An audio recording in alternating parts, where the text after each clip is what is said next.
All right. Who am I sitting Three. next Wait, to? no. Count down. 3, 2, 1. Oh, shoot. We're not even drunk yet. It's been a month, guys. I'm still recovering. Yeah, clearly. All right. 1, 2, 3.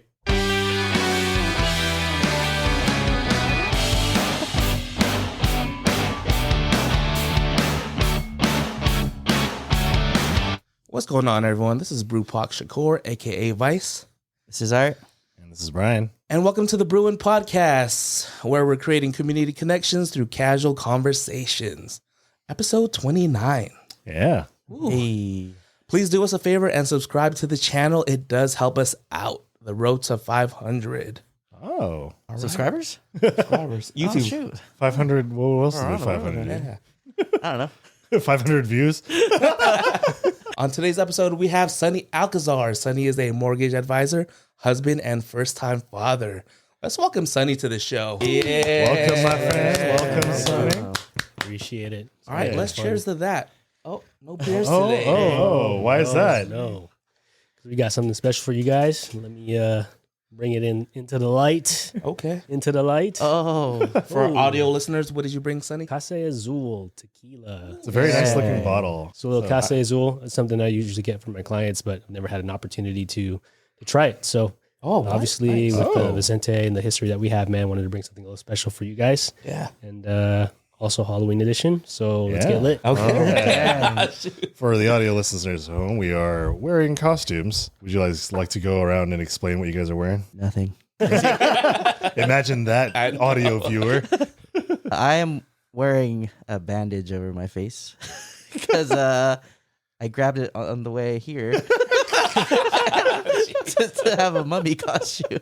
Yeah, if you could see it, you'll probably see it in the previews or anything on Instagram. It's pretty funny looking. And I'm a construction worker, a roadside construction worker. Yeah, Jason's got the high vis vest and he's wearing an orange shirt. I'm wearing my Gloomy Bear Kigurumi. It's like a bear character. Is that like blood on it? Yeah, Okay. because his thing is like he mauls his owner. So yeah, Oh, wow. Dude, at first I thought it was going to be like Naruto or something. nah. Or like Next with year. like, the recently leaked like Pokemon stuff. Oh, happening. God. Have you been hearing about that? Yeah, there's some pretty crazy stuff in there, but like it reads a lot of like mythology. It's pretty interesting. What's your costume? Yeah. Alquizar? So my costume is Doug Sunny or Doug Funny. Sunny. Oh, all right. Okay, I like see why that. you went there. Yeah, Okay. yeah, yeah. Yeah, Quail Man. I don't know. Like when Vice had said like it's gonna be a Halloween episode, I couldn't think of anything because like my kid, we're thinking about his costume. I was like, man, what can I wear that doesn't make me look too funny? And the first thing that popped, I was like, oh, Quail Man, because it's like normal clothes. But Yeah. I have a green shirt from the Brewing. Yeah. So I okay. just need to buy like a red towel. And so I was like, okay, dude, hey, do you have a red towel, man? And then I was texting him like a couple days before the episode. He's like, no. I was like, okay, dang it, I gotta buy a red towel. Dude, I thought you were going to dress up as YG. I was like, oh, man. That's too gangster for me. Yeah, he's even got the belt in the head and everything. Cheers. All right, Yeah, cheers. Oh, yeah, Yeah. cheers. Cheers. Cheers. Thank you. Cheers. Thank you. Yeah. Well, this is a Classe Azul, you said? Ooh.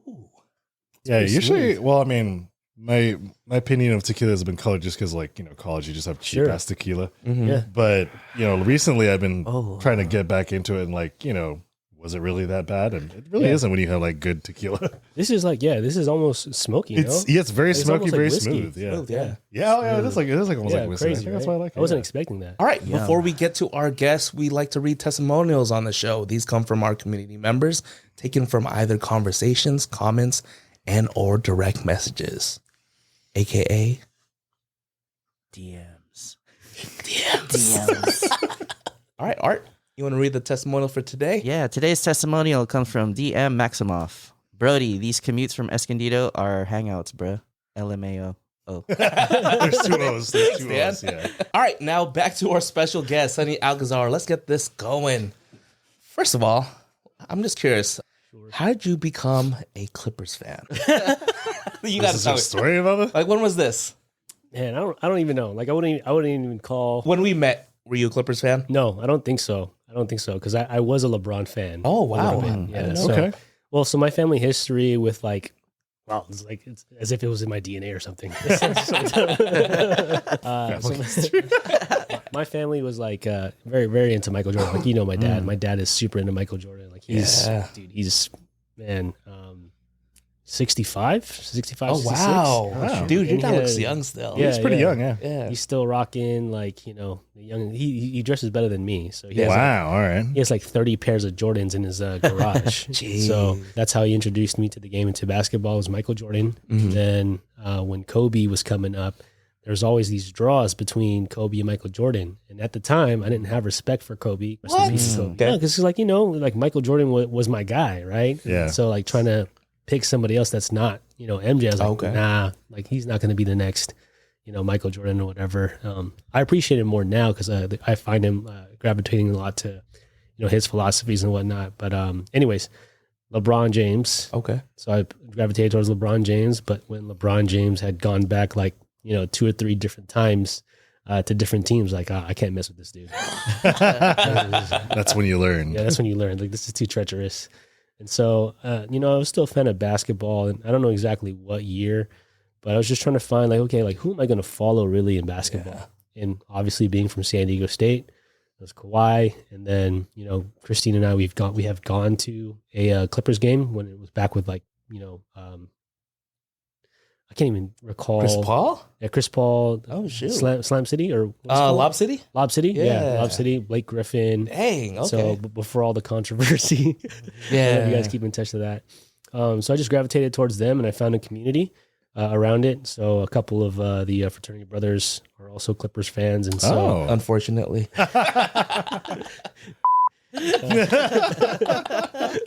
it sucks. And I think being from San Diego, and especially recently, as Yeah. now, it's so tough being a sports fan Oh, it is. in San Diego right now, man. Yeah. So that's the whole story with the Clippers journey there. Okay.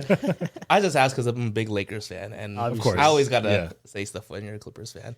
But I know I first met you at SDSU. Mm. We met, I think, during Rush. I can't even recall it, man.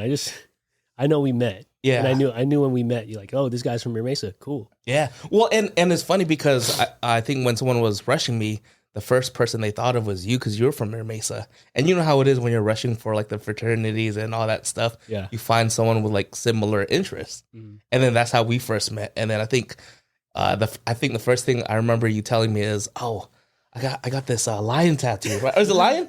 Yeah. There's Yeah, a- some kind of yeah. tattoo. And then we just started connecting from there. Yeah, I still have it right here. Okay. Yeah. Oh, it's on the chest. It's okay. on the chest. So I can't flash you guys right now. Maybe after you finish your cup there. Yeah. A little bit, yeah. Yeah. Me going into the fraternity, I was like, I didn't give it a shot the first time around because I was like, I'm from Mira Mesa. I have homies here. Yeah. Right.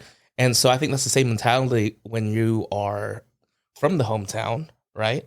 So I'm curious to, what was your reason of joining the fraternity? Did you feel the same way? You're like, they just party, they just do this, like all the things that you hear from, you know, social media or like from Movies. TV, movies. Yeah. So that's honestly a very interesting question that you asked, and I wouldn't have thought of like what I'm about to share right now. Oh. So when I got into college, I was like literally like one of the only homies that got into college. Oh, wow. Yeah. And so all my buddies that I was hanging out with in high school, like they were going on in their own ways. And I had to make friends. Like I still knew people from Mira Mesa that went to San Diego State, but like they weren't people that I hung out with like on a daily basis. You know what I mean? And so that being a factor, and then also with it being college, like I wanted the college experience. Yeah. I didn't even know what like, you know, an Asian fraternity was or Asian Pacific Islander fraternity was. It kind of just ended up happening because we saw, you know, Rush Week. And then I think similar story, you know, ended up seeing a couple of dudes there, and some that were from Mira Mesa. Shout out to my big bro JP, I guess. I guess. But yeah, so I mean, like, found commonality there, and I think just having that, I guess, likeness that you're somewhat used to, it made it a bit easier to join a fraternity. So just those factors in terms of like not having my friends there, trying to find people to connect with and being open to it, and having a college experience, like that's kind of like, you know, my idea of a college experience, right? Because I grew up watching Revenge of the Nerds. Oh, Yeah. There's a lot of those movies for yeah, a lot of sure. those movies, like, dude, even though we probably weren't supposed to watch Revenge of the Nerds, like, Right. like I still ended up watching. I was like, okay, cool. you'd be canceled today, right? Yeah. Saved by the Bell, same thing. So I was like, okay. Like Van Wilder. I wanted to find something to connect with, and that was the fraternity. And that camaraderie that you're used to, just having the homies around, right? Yeah. And so when we met, how did we get into rapping together? That's what I wanted to ask you, bro. Like, You remember? I don't remember. Like, I don't even know like how that all started. I don't even remember how like we even started like the good ones and everything. Like how like we just found ourselves like working with each other, bro. So I'd love to hear from your perspective, like how that all started. I honestly don't know. That's why I wanted to ask you, because it's funny going back to some of these events as alumni and showing support. It always gets brought up, especially with some of our some of the people that we were active around. I really don't know like what started the conversation of like, yo, you rap? Oh no, I rap too. Let's go make a track. Did we just become best friends? So let me ask you, when did you first start writing then? It was in high school. Okay. So, so I had homies once again, like in high school, that were, we were part of that group. Like we dabbled with everything in terms of like hip hop. We were into like the Four Elements. Oh, yeah, Homies that were into like break dancing and Yeah. they were into DJing. DJing was actually the first thing that me and my homies got into. Oh, you DJ'd? Yeah, we like I say didn't know that. Q-Bird, and so we were learning how to scratch and everything. I think everybody went through that phase, no? Or like It was a wanted big to. thing, yeah. yeah. Like I feel like every Asian friend group, like there was always one, Yeah. Yeah. Or he had an older brother that was doing it. yeah. Yeah, Introduced you to it or something. They just Yeah. passed it down, right, Yeah. to the next generation, which is kind of funny because, like, obviously, I think there's some age differences here between, Vice, definitely, and myself. Whoa, what is that supposed to Too mean? far along? I'm just kidding. What year are you? I graduated high school 2007. 4 years apart? 4 years? Okay, I thought it was a bigger difference. My bad. What's that? I'm just kidding, Vice. Well, so we built rapport doing like just the rap stuff. We did it at like some of our events during the fraternity times. How did you get into the good ones? Because I joined you one summer, Yeah. but how did you start all of that? Like, how did that become a thought? I think I was inspired. I was inspired by Pinoy Apparel. Oh, that's right. Oh, there was a lot of that Yeah. going on. Yeah. I forgot about. I was heavily involved into planning that with shout out to Justin Villanueva of Waffles. Yeah. So he really headed that Shirt the Kids charity remember event that. at San Diego State. Yeah, with like Supreme Soul, Ashley Robles, Bamboo, Blue Scholars. So like that started from Justin. And I was like, oh, dude, Justin, like, and I was part of Ebert at the time with Alpha Psi Rho, and Justin was like, hey, man, I want to really do this and support this cause and push it as far as to however we can go. And it just ended up becoming like a charity event, which I think is probably one of the dopest ones. But anyways, like, so I got exposed to Pinoy Apparel. And even before that, I think there was like a HBO show called The American Dream with Kid Cudi. Yeah. Okay. And it was like Kid Cudi and his homies or his homie. And it was like a journey for them to start their own like denim brand. And like they like he started off working at a denim store, then he ultimately just got fed up with his work, and then he found a supplier to cut the denim, and so it was just this journey to start his own denim line. It's like, oh, that's pretty cool. Like I want to eventually do that. And then just my involvement, and I didn't plan on it, but like definitely that influenced me. And then my involvement with like this charity event and being exposed to Pinoy Apparel and their operations, like, oh, dude, I could this is do kind of this. sick. Yeah, I can do this. I want to do Yeah. something of my own. And then, I was just messing around with like a couple brands. Like the good ones wasn't even like the first brand. I think my first brand was like Mint. It was like, Mint. I remember that. Yeah, that's right. It was like mint condition. Like it's really just about being yourself. Being I had a shirt that said like "Love Yourself." Oh, I that's remember cool. that. So I was kind of ahead of the movement, ahead of my time. You know what I mean? Compared to what everyone's doing. I'm just kidding. Yeah. And then eventually I was like, yeah, that's kind of whack. Love yourself, man. The name Mint, I Okay. just outgrew it. And then I was like, Okay. okay, what's the next one? Like, what's something that can resonate with people? And it was the good ones, and just getting on a good one. And then, I remember that. yeah, and then I think the first one that really hit it off was like Vice's design. And I don't even know how like that came about. It's like, yo, Vice, you call yourself the Juggernaut. That was my nickname in the fraternity, right? But also I was doing this challenge for Cow's Mountain. So the Juggernaut challenge would be you hike the mountain all the way from the front to the back and then back again. And that's the challenge. Which mountain is this? Cowles. Oh, Cowles. I Yeah. missed that. Sorry. Yeah. And then so that became a thing. And then we just started getting people that wanted to join, wanted to do it. And then I ended up having like a plaque. Like if you accomplish this, your name's on the plaque. And then I linked up with Alquizar because he had the good ones. And we're like, let's do a collab.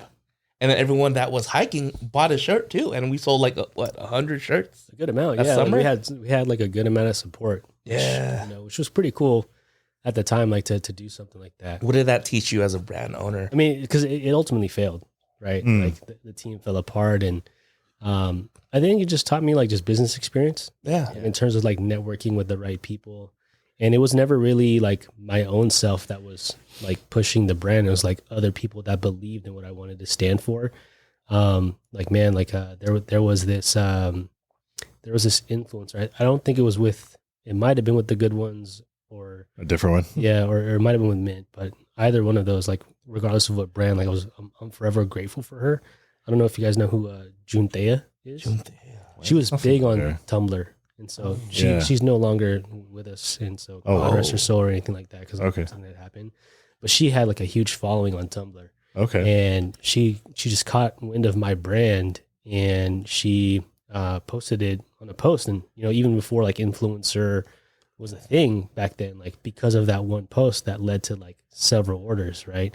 And then you being down for like the Juggernaut collab, like that also helped out. It's like, oh damn, it felt good to create something that people wanted to vibe with and to mess with, and enough to like, pay for it. You know what I mean? And what I always admired about Vicente, man, is like, dude, like who the heck, creates a plaque for hiking up, a mountain? Like, where does that come from for yourself? Like, why? I think that's one of the things since college, you won't remember everything that, people do for you, but you'll always remember how you made them feel. I've always had that because of the experiences I didn't have growing up. And then once I got into college, I was like, what? Free reign? And that's when like everything kind of, came together. Yeah. But I mean, it's just, you want to make sure that each person that you connect with has a great experience with you. Dude, like B Fig even did, our shots at the time. Yeah. I was about to say that. Dude, I was you about still to have say those that. pictures? Yeah, I still have them. I still have them. We'll pop them up right here. I think I still have it. Dude, I think I can pull it up right now. I think B Fig even did like me and Christine's like graduation photos. Yeah, I did. really? Yeah, Yeah, the first ones. Yeah. Okay. I remember those. That taught you business. So what did you actually major at SDSU? I just wanted to get out of there. So You're like done. yeah. I originally went to state for business. I didn't have the grades to get into business because it was so impacted. Oh, really? So the next best Impacted thing was major. city planning. Oh, wow. Yeah, public administration, city planning. Yeah. Yeah. Wow. I just went to the counselor. So, these are the courses that I've taken. Like, what can I do to get out of here in 2 years?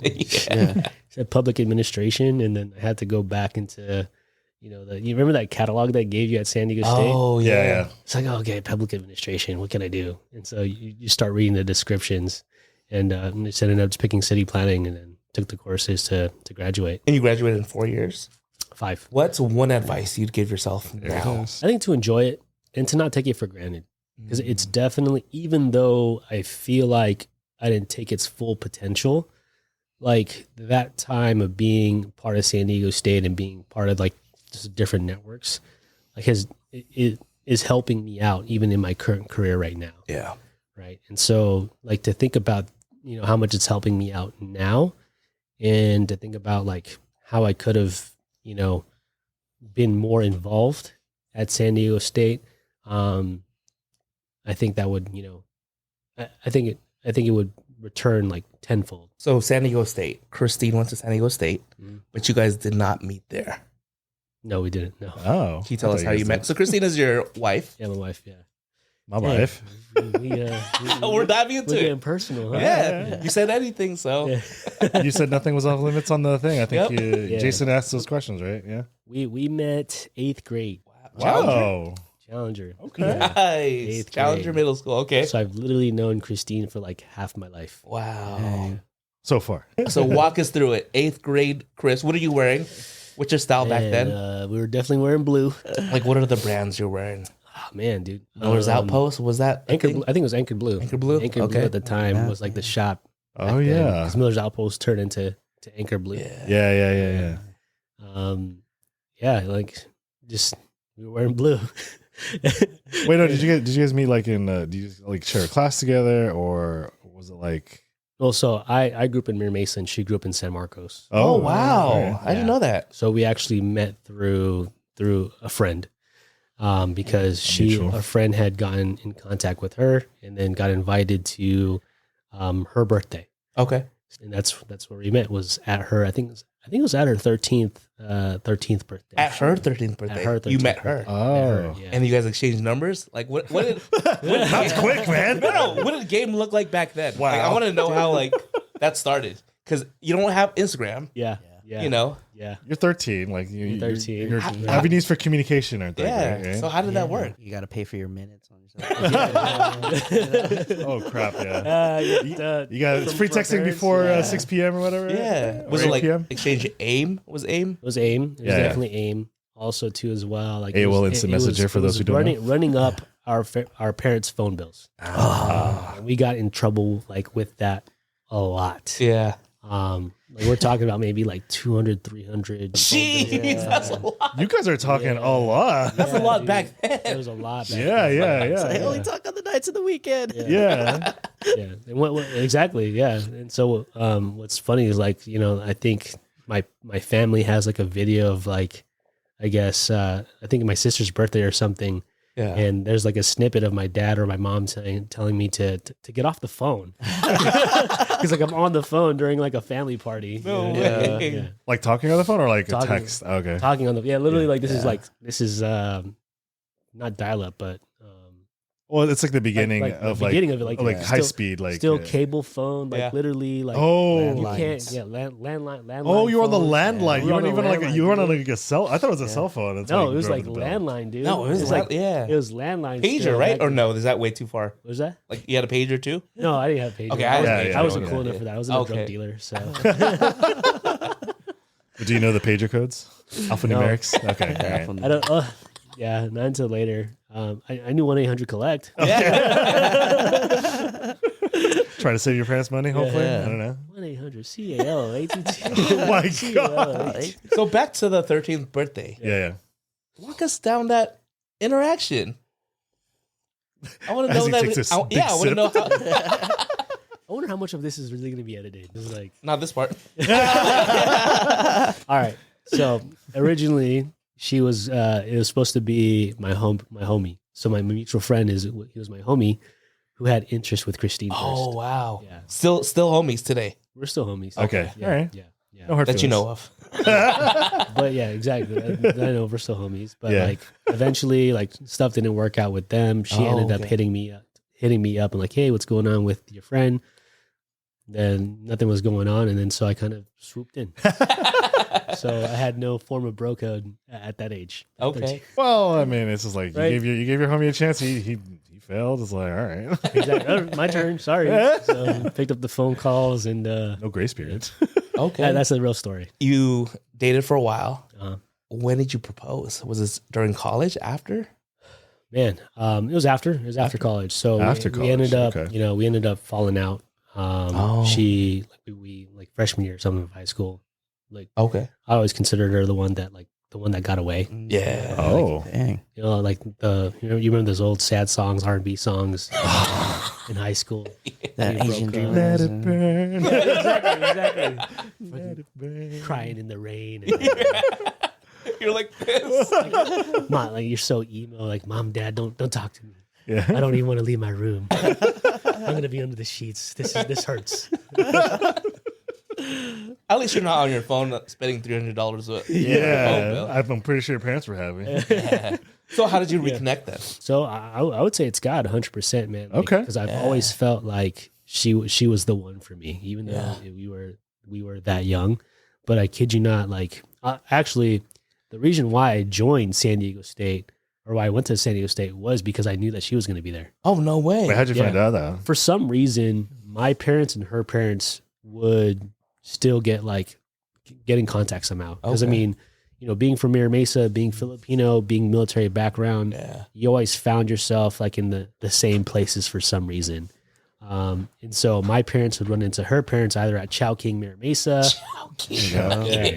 or even like, you know, the exchange in Oh, nice. The Navy Okay. base, yeah. So they would exchange every now and then. They would say hi, because eventually like her parents and my parents found out that we were going out, like, you know, back when we were originally going out, right? Yeah. We ended up splitting ways, breaking up. Like my parents would see her parents every now and then, and as we got to college going age, they caught wind, like, you know, they just exchanged, and you know, my parents told me like, "Yo, Kristine's going to San Diego State." I was like, "Okay." Yeah. Alex had a girlfriend at the time, right? Oh, did you? Oh, Yeah, shoot. yeah. He moved on, man. Yeah. So I found out that she was going to state. I was like, "Okay, you know what? It's either go to junior college or go to San Diego State." Yeah. Kristine's going to be there. And he said, girlfriend over. Go for it. So Yeah. literally my first day of being at San Diego State, guess First who I day. run into? Kristine.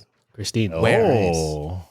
Like it was like on the Fate. walkway of like going up, like, you know, like Montezuma, how like there's that hill, Yeah. Yeah. and then there's the computer area. That's Computer labs. And, yeah. Okay. Literally, I was just walking up, and I see her.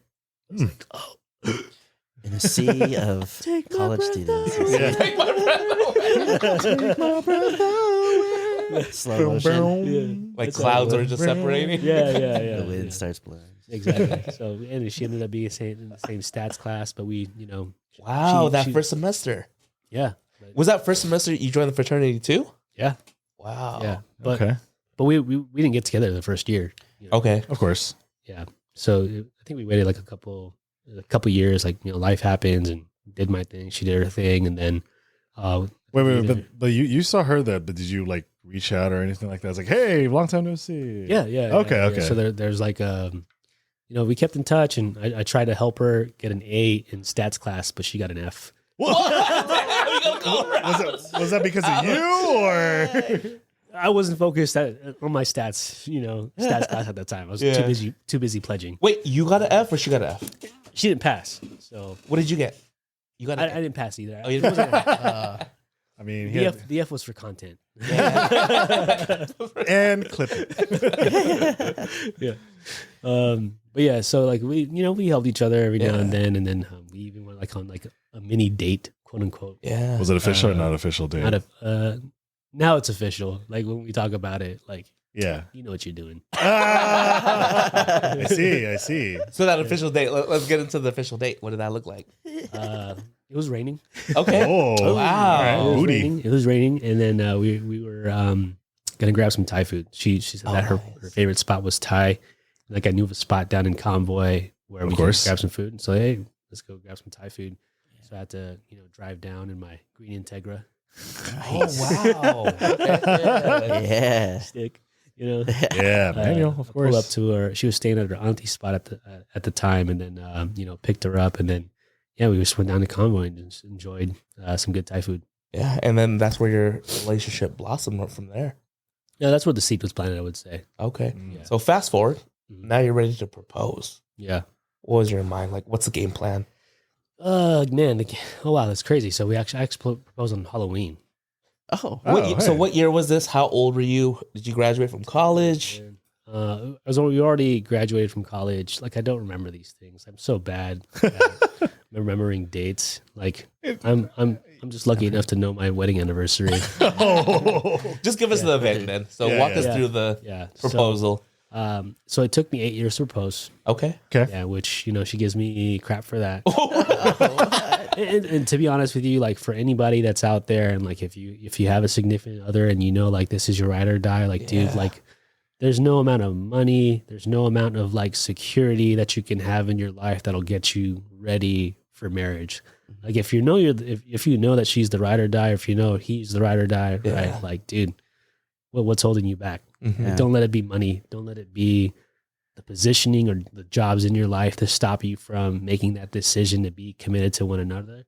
That's the one thing I wish I did sooner was like, okay, like I knew that she was the one and might as Right. well, like why take 8 years? You know? Mm. So yeah, anyway, Let's get so insight. thank you, Write that thank you. Yeah. Write it down. Write it down, Art.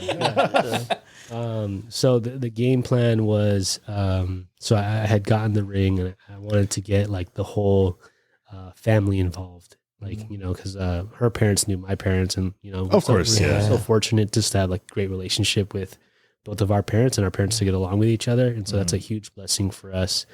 And so I think we were actually we were volunteering at a church event. It was like a trunk or treat for the church. Oh, nice. Yeah. Yeah, it just kind of works out. Yeah. So can you explain trunk or treat for those hearing it for the first time? Yeah. So, I mean, obviously, because we live in different times now, right? We had to, people are figuring out ways to make trick-or-treating more child-friendly and child-safe. And so the church that we were part of at the time, they were hosting a trunk or treat event. So people would just pull up in their cars or even set up booths. And so, kids can go into one location, supervise with their parents, and just get candy, right? Yeah. And so we were volunteering at this event. Lucky it was at San Marcos. Her family lives in San Marcos. Yeah. And so the game plan was really just to have my family, her family, and our friends all in just one spot in her parents' place. Okay. Pop the question there, right? So we get done volunteering at this event, and then we pull up to her house, and it's only say 5-minute drive. Right? Oh, nice. Okay. And I have the ring in my pocket, and so it's The whole time. Yeah, the whole time. The hole in your pocket. So it's like bulging out. I'm like, Yeah. dude, I would not trust myself with just the ring. Okay, It's no, that's fair. That'd be nervous. I know myself too much. Dude, this is gonna get lost. Yeah. Yeah. And so it's just how I really just want her family there and our close friends there just to celebrate this moment because it's been a long time, right?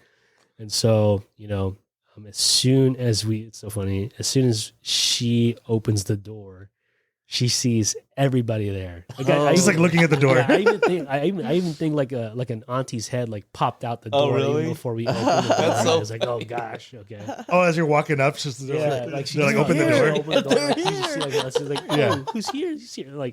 And Christine's trying to play it off. She's like, what the heck is happening? Oh, she knew.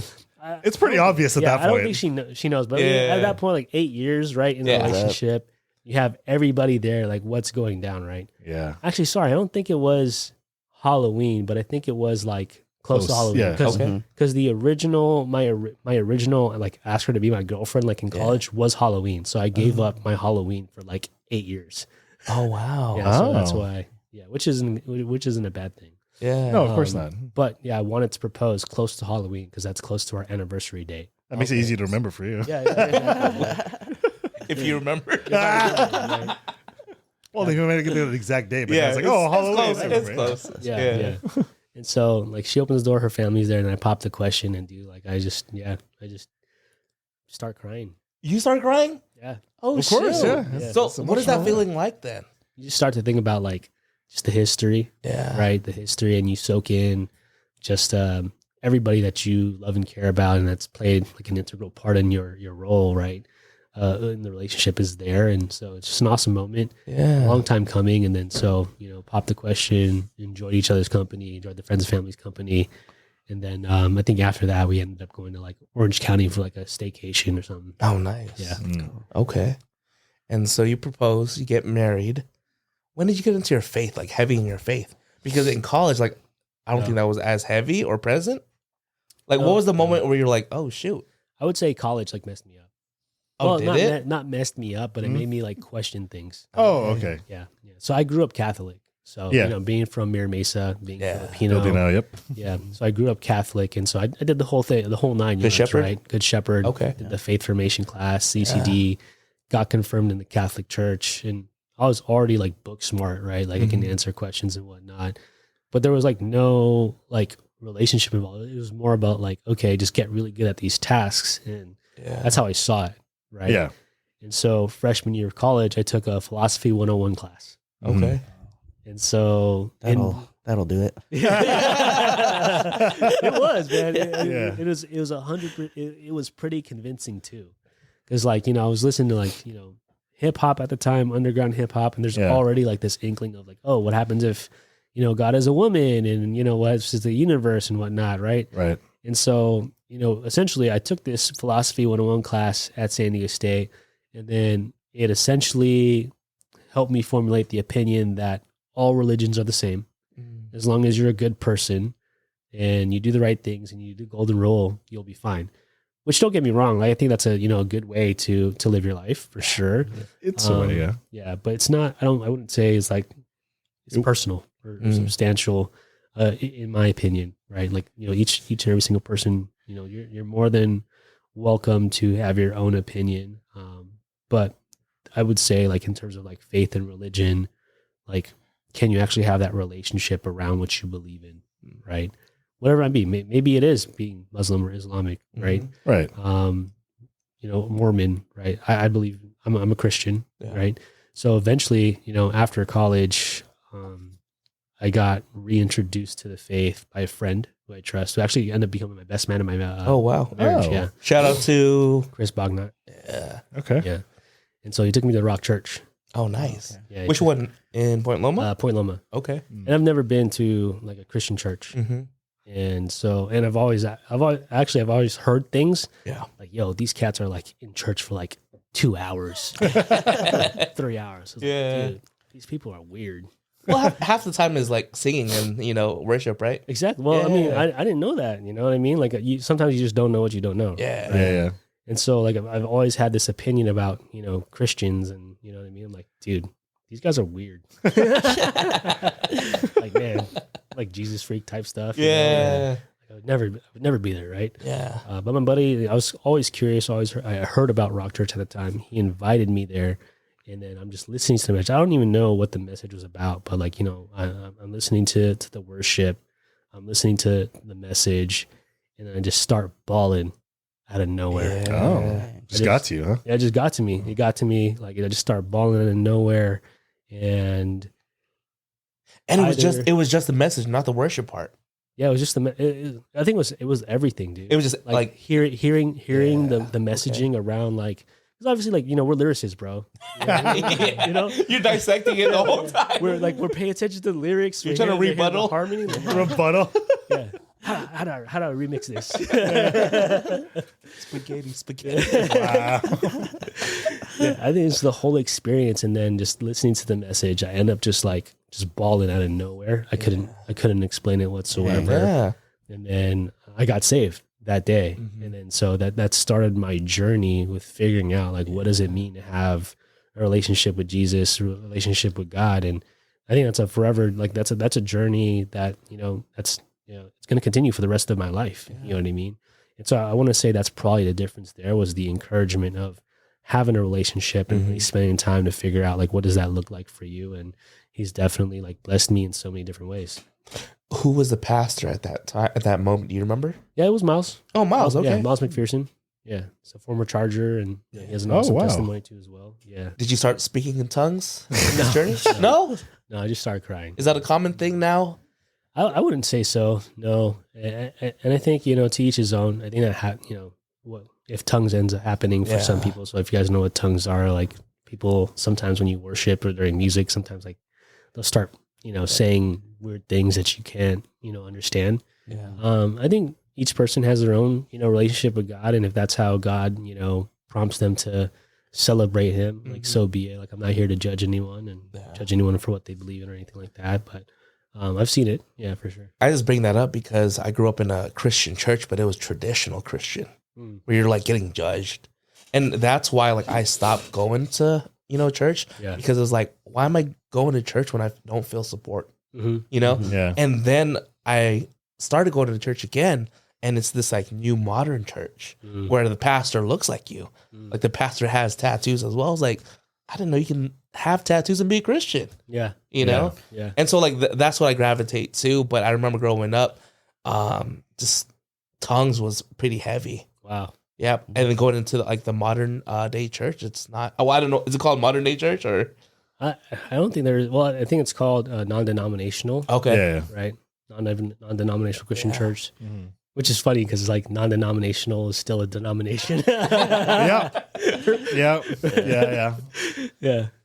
Which I think, I think my view around that, right? Or like, depending on how people practice their religion, especially in Christianity, is like, and this is a recent conversation that I've been having with like Kristine and my friend group, is like, when you hear someone involved in faith and believing in God and believing in Jesus, and you think of the word holy, you think like, oh, they're like, Sounds harsh, yes.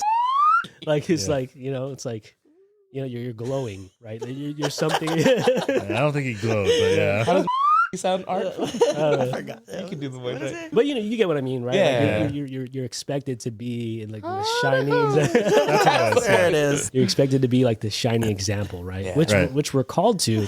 We're called to be better, but also like we're also human, Yeah. Yeah. right? And I think with that mindset now, it's like, okay, yes, we're all trying to be better, but I can't expect him to be Jesus. Yeah. Sure. Jesus was the only one that was perfect. Yeah. Other than that, like anybody here on this world is not perfect. Mm-hmm. We all fall short. Mhm. But what I should expect with my Christian community is more grace and mercy available to us because they believe in Jesus, Yeah. right? Because that's what we all need. And that's how he calls us to interact with non-believers too, right? It's not to spew out hate, Yeah. to say what's right or wrong. It's for us to deliver grace and mercy, the same grace and mercy that we don't deserve Yeah. to other people and have that available to them through us. You know what I mean? And so, yeah, that's how my view is with the church right now is I don't hold them to a higher standard.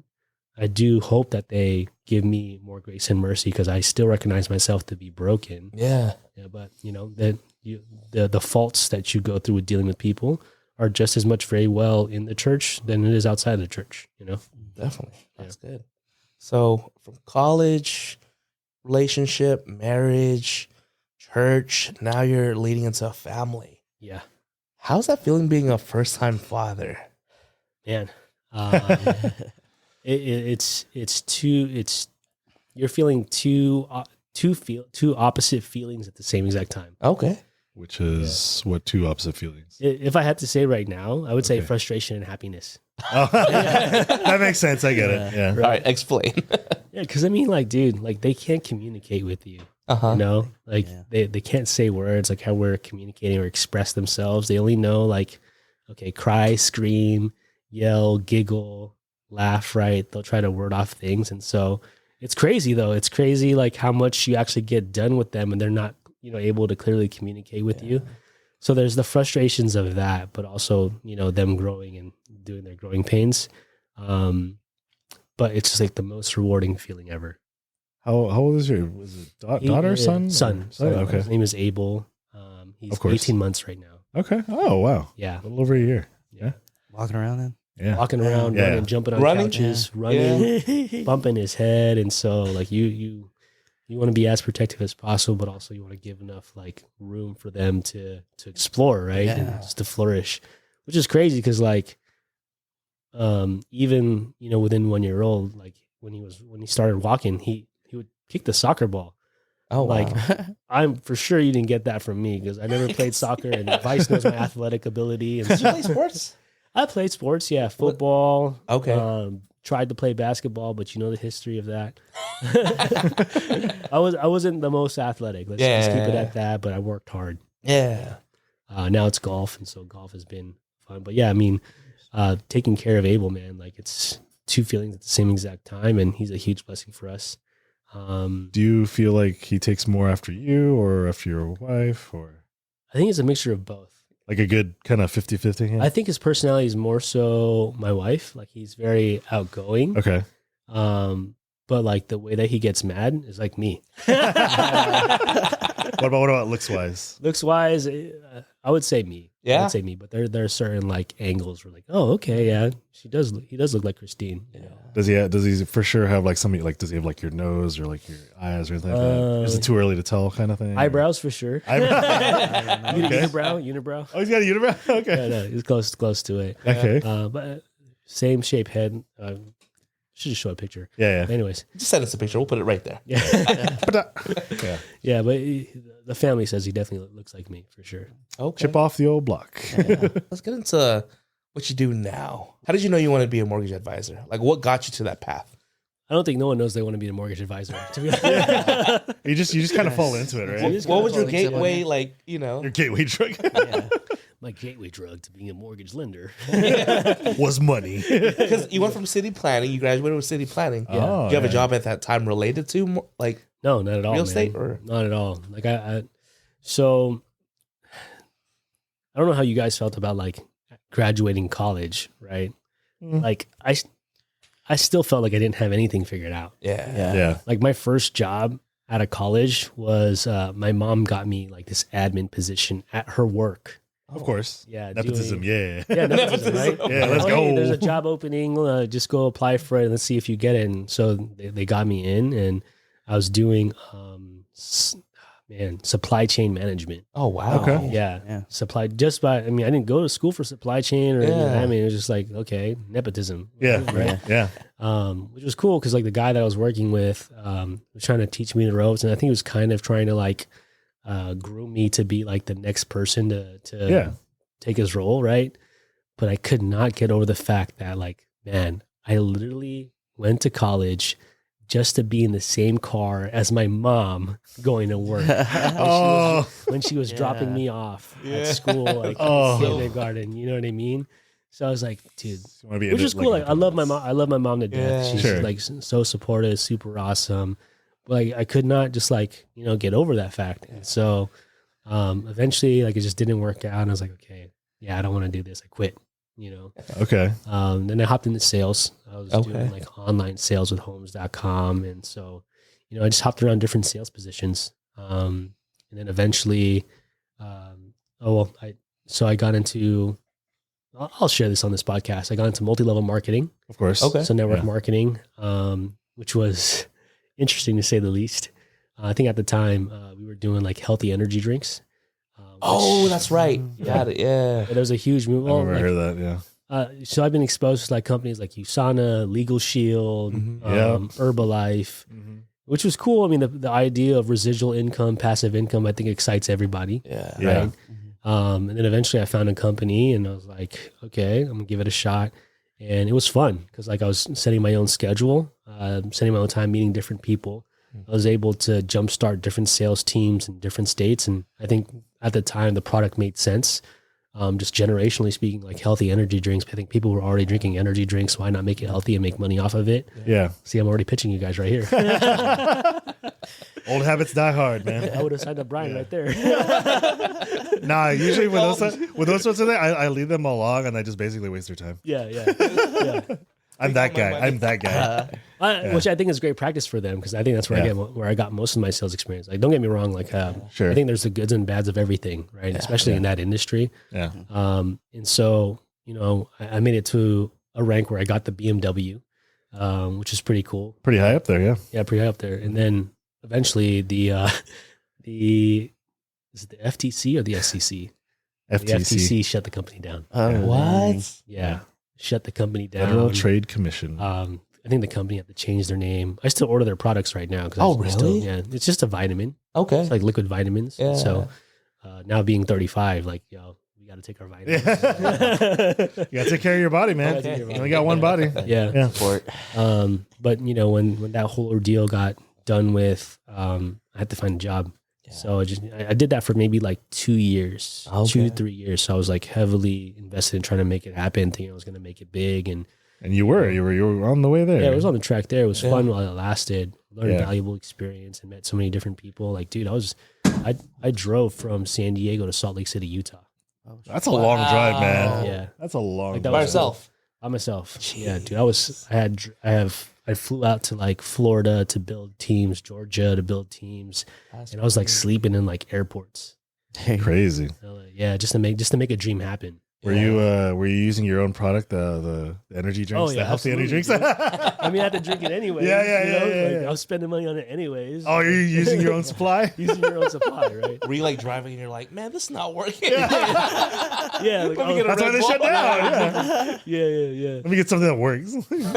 So I learned sacrifice those 2 years, but eventually that all got taken away from me. Yeah. And so luckily I had my faith during that time to like get me through the tough times. And so I had to go back into the workforce.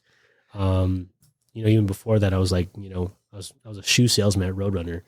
Oh, wow. I didn't know that. Yeah, I was working graveyard at 24-Hour Fitness. Yeah. So, eventually, my homie, once again, my best man, Christopher Bognat, shout out to him and his mom. They got me my start at the mortgage industry. Okay. But on the admin end. Okay. So I was doing more of like operations and processing and really just like, regular like 9 to 5 corporate job behind a computer, just doing like want to say menial task for production. Yeah. And I got sick of it. I was like, dude, there's gotta be something more to this. Yeah. You know? Something better. Something better. Yeah. And so I told myself if I ever got back into sales, it would be like a higher ticket item. Okay. Right. Of course. Yeah. Thank God, like an opportunity came, and there's just a couple things that's aligned really well.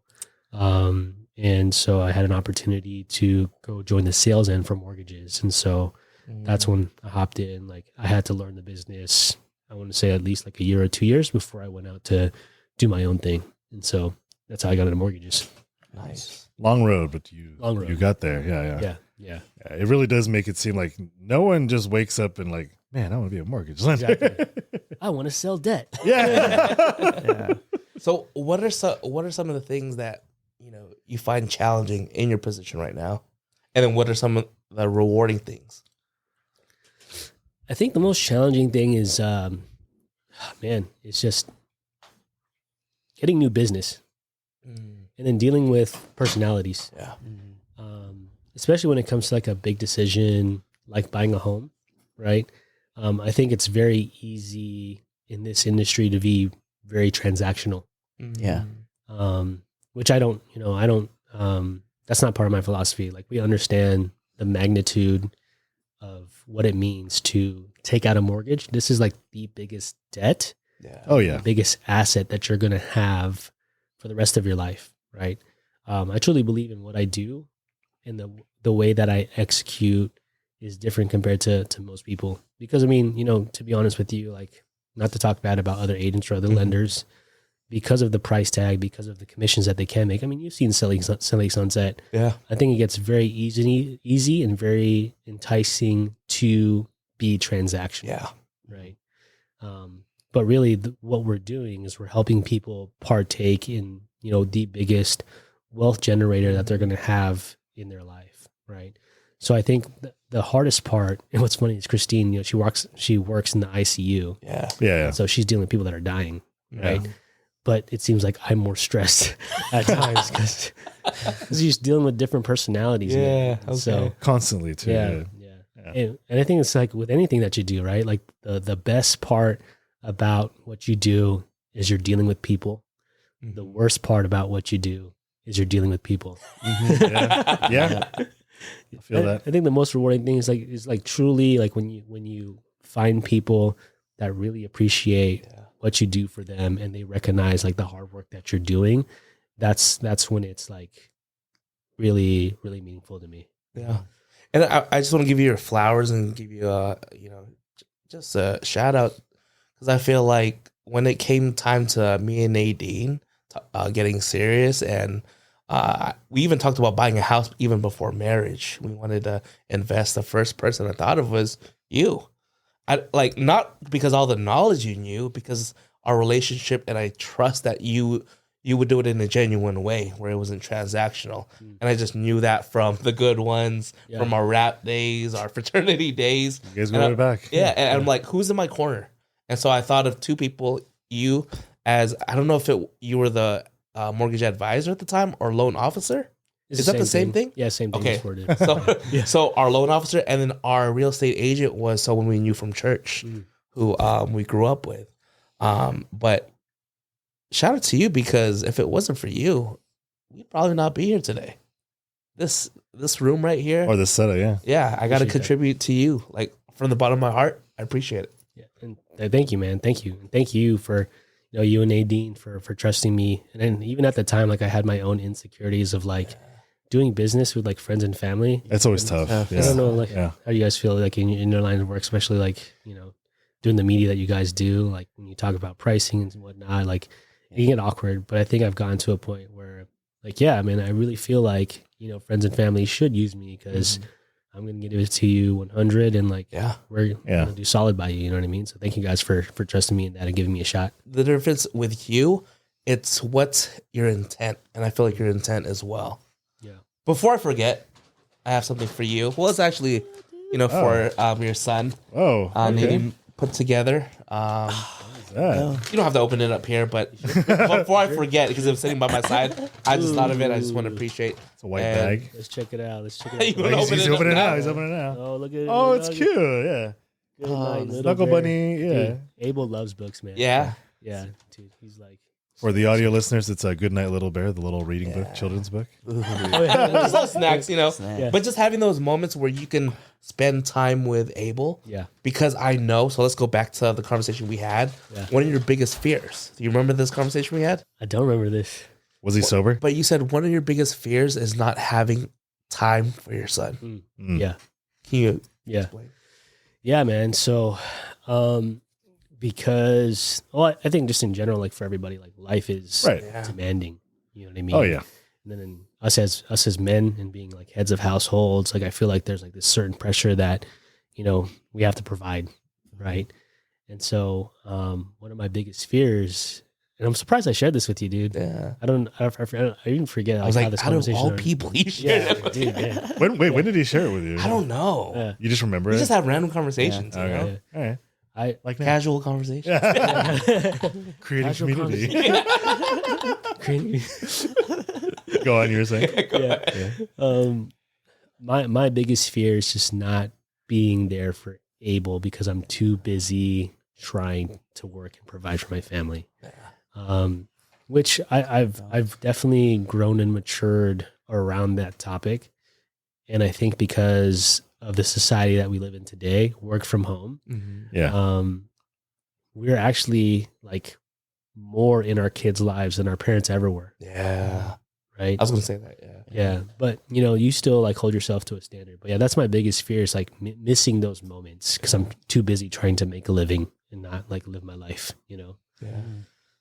So when it comes to choosing a name for Abel, Mhm. I know you, like as a lyricist, there's a meaning behind everything, right? Yeah. Did you have is there a backstory to choosing Abel's name? Did you choose it? Did your wife choose it? Was it mutual? It originated from me. Okay. Yeah, Okay. Yeah, I think I chose Abel because I wanted him to be like the next weekend. It's a dual meaning. It's a dual meaning. It's a dual meaning. All right, So, all right. Go on. it's a dual meaning. It is partly because of that. Because I am a fan of The Weeknd. Oh, I love okay. his songs. Have you seen him live? Not yet, dude. I wanted Oh, to. dude. I wanted to. You man. have But now, you know. Yeah. He's Right, here. Art? Oh, you seen him live, Art? Coachella. That one Coachella, Live, the one man. the one episode we shared together? Yeah. How was it? Yeah. Amazing. Like I was like, oh wow, like because I wasn't really too much of a fan of his, and then after I was just like, dang, that's really good. Like he sounds just like the album. Like, it's like it's crazy. Yeah, it's definitely a good show. Yeah. And I was like, is he singing to me? Like that's the feeling because It's like I you're was holding a bag of Doritos. like I wasn't a fan too, and I was like, he could sing. Yeah. Yeah. Dude. I would put him up there with Beyonce. Oh, That's you've how. seen him too? Yeah. I They- mean the they were at Coachella the same- episode. yeah. Dude, Yeah. I'm feeling FOMO right now. Have you seen him? I have not seen it live. So I'm with you. I got you. I got Yeah. you. Date night, take Christine, go to a Yeah. weekend concert. I think that's definitely a concert that I want to go Yeah. to. I've been to a lot of Kanye concerts. Oh yeah, you have. Yeah, like Jesus. Let's talk about that. How did you get into being like a Kanye fan? Because I know like not just his music, but his apparel, like just the clothing. Like what about him? Like when did that happen? Man, dude. It's a graduation I can't. before. I don't want to. Yeah, I don't want to like discredit myself or anything. Okay. I don't think it was even graduation, dude. Okay. Like I knew he was there, but I think when it really started kicking off was like when Yeezy started coming out. Obviously, Okay. like you know, me being a family of like Jordans, like oh yeah, It's natural. it's new Yeah. hot shit, dude. And I think even at the time, like you know, when Ultra Boosts were kicking off, right? When Ultra Okay. Boosts were kicking off, it's like okay, cool. And then I saw Kanye being involved with that. I was like, okay, it's dope. And then I started hearing more of like Kanye and his thoughts and philosophy. Like, oh, dude, so this guy is like he's speaking some valid points, Yeah. and not just the sound bites, but like you know the podcast that he's been on. So I've been like some of the stuff that he's been saying like made really sense to me. And then it was the music, Mhm. right? And then when he got saved, I was like, oh, dude, okay, now I really mess with this guy. Yeah. And so a lot of the concerts that I went to in the beginning were around like when he was in his Christian era. Mm. Now he's not in that, not so much, but No. And some other things. We don't talk about that. yeah. What's the last concert you went to? Was it the one in the Forum? I think so, dude. I think so. I think that was the last time that we saw Kanye was the Forum and was the Jesus King album. Okay. Oh yeah, yeah. Nice. Yeah, I think Bruno Mars is a fire performer. Oh yeah. You only just found that out now. No, this was a while back. Yeah, Okay. Yeah, he's good. He's good live too. Yeah. I've never seen them. But Before we move on from being a mortgage advisor, is there any advice that you want to give or some behind the scenes that people should know about the work that you do? That they might not know about or anything. Yeah. Like that. Hold that thought. Oh, Sorry, my bad. Go. We didn't finish the whole Abel. Oh, right, shit. Yeah. We That's how we get into meandered, 10. meandered, Yeah, okay, go back to that. that. So Abel is the weekend, but also too, like the definition right. was our God is able. So that's the Is that how it's spelled too? Abel. So Yeah, like Cain and it's a Abel. plain word, like Cain and Abel. Yeah. Also got Abel's it. in Dang, the, that's pretty beautiful. Yeah. which is kind of also pretty like gory too. Like Abel's the first death in the Bible, first murder. Oh, is it? Okay. Yeah. Because Abel is an IVF baby. Yeah. Oh, okay. Yeah, we went through IVF. Can you explain that? What does that mean for people that don't know what that is? Like I Jason. don't know. I don't No, know the we- exact, I'm kidding. I'm kidding. I don't know the exact terminology, but In vitro fertilization. Yeah. yeah, they're in vitro Okay. fertilization. Damn, see, I knew it. So we got married, and we ended up like we gave it a couple years, Okay. and we could not have kids, just because of like other health things and whatnot. Everyone's And different. Yeah. everyone has their own journey, and so. Quick note: like if anyone's listening to this podcast and you're with your significant other, and things aren't happening, like it doesn't hurt to get a health checkup because Yeah. that's when you really That's good. start to find out certain things, right? So we ended up finding out that we have to go through IVF, and thank God we had the resources to do so. Yeah. It ain't cheap. Yeah, it's not cheap at all, but and to 100%, like I have, like women receive, they need to receive their flowers, period, because like Yeah. the things that they go through to just get pregnant, and then also to give birth, and then to raise a kid, it's a lot. It's not easy, It's not, bro. especially to get pregnant. Yeah. Yeah. And then Our job's easy. And it's just, Yeah, I didn't want to say it. I took it there. Yeah. I'm just saying. We got a pretty easy. We got a pretty easy. Try job. again. We got a pretty easy job. All right, back to But Yeah. for first try Yeah. of first trial of IVF, like it went through, thank God. Oh. And like we were, that whole journey, whole process was definitely faith testing. And when it finally happened, like the trials didn't even stop there. Abel's actually deaf on the right side. Oh, Yes, I didn't know that. Yeah, Okay. he has microtia. Yeah. So his right ear is not fully developed. But dude, Like no sounds at all. no sound at all. Oh. So he has to wear like a hearing aid on the right side. Oh wow. Left side's good, right? Yeah, left side's good. Okay. normal. Okay. But dude, man, he's just been, he's been progressing like so well. Yeah. And just the amount of like motor skills he has and the communication, like, dude, it's been amazing, dude. Yeah. And so like for him Fighter. to be a testament of like, our God is able, like Yeah. 100% like true. Like, dude, we shouldn't even have a kid right now, but here we are, we have a kid, and he's now 18 months old. He's healthy, he's functioning, and he's, thriving. Like it's amazing. So I'm extremely grateful to be a father. I mean, I commend you guys because it takes a lot of patience. But even to Abel, that's a lot to go through. But every time I see Abel, he's like running around doing his stuff. He's like one. I don't think he knows what's going on quite yet. Yeah. He thinks it's normal right now. It's Yeah. like, oh yeah, everyone can't hear on the right ear. And I just want to point out, Chris, because I see it more. You smile more now that you have a son in your life. It's great. Well, I mean, just for those that don't know, Chris, you're serious sometimes, Yeah. But it's a good progression to see since we've met to where you're at right now with family and everything, and to see you happy. So I Appreciate just want to it, give you your flowers for that. I'll drink to that. Yeah. No, yeah. 100%, dude. Like, I think Abel and having a son is bringing out a different side of me that was never really a priority. Like, wanting to be present and wanting to, like you were saying, like the last episode, like have that balance, or like, learning to live life and not just, and fully enjoy it and not just be there, right? Because there's a difference with just going through like the daily things and being fully invested in it, Yeah. And I was never about, like, it was tough. It's tough for me to be about that. Yeah. So But here you are. yeah, here you are today. So back to mortgage advisor. Yeah. Yeah. So just to kind of recap on that, like, what are some things that, either people might not know, or some kind of tips that you might want to give, or, something about what you do, right? Yeah.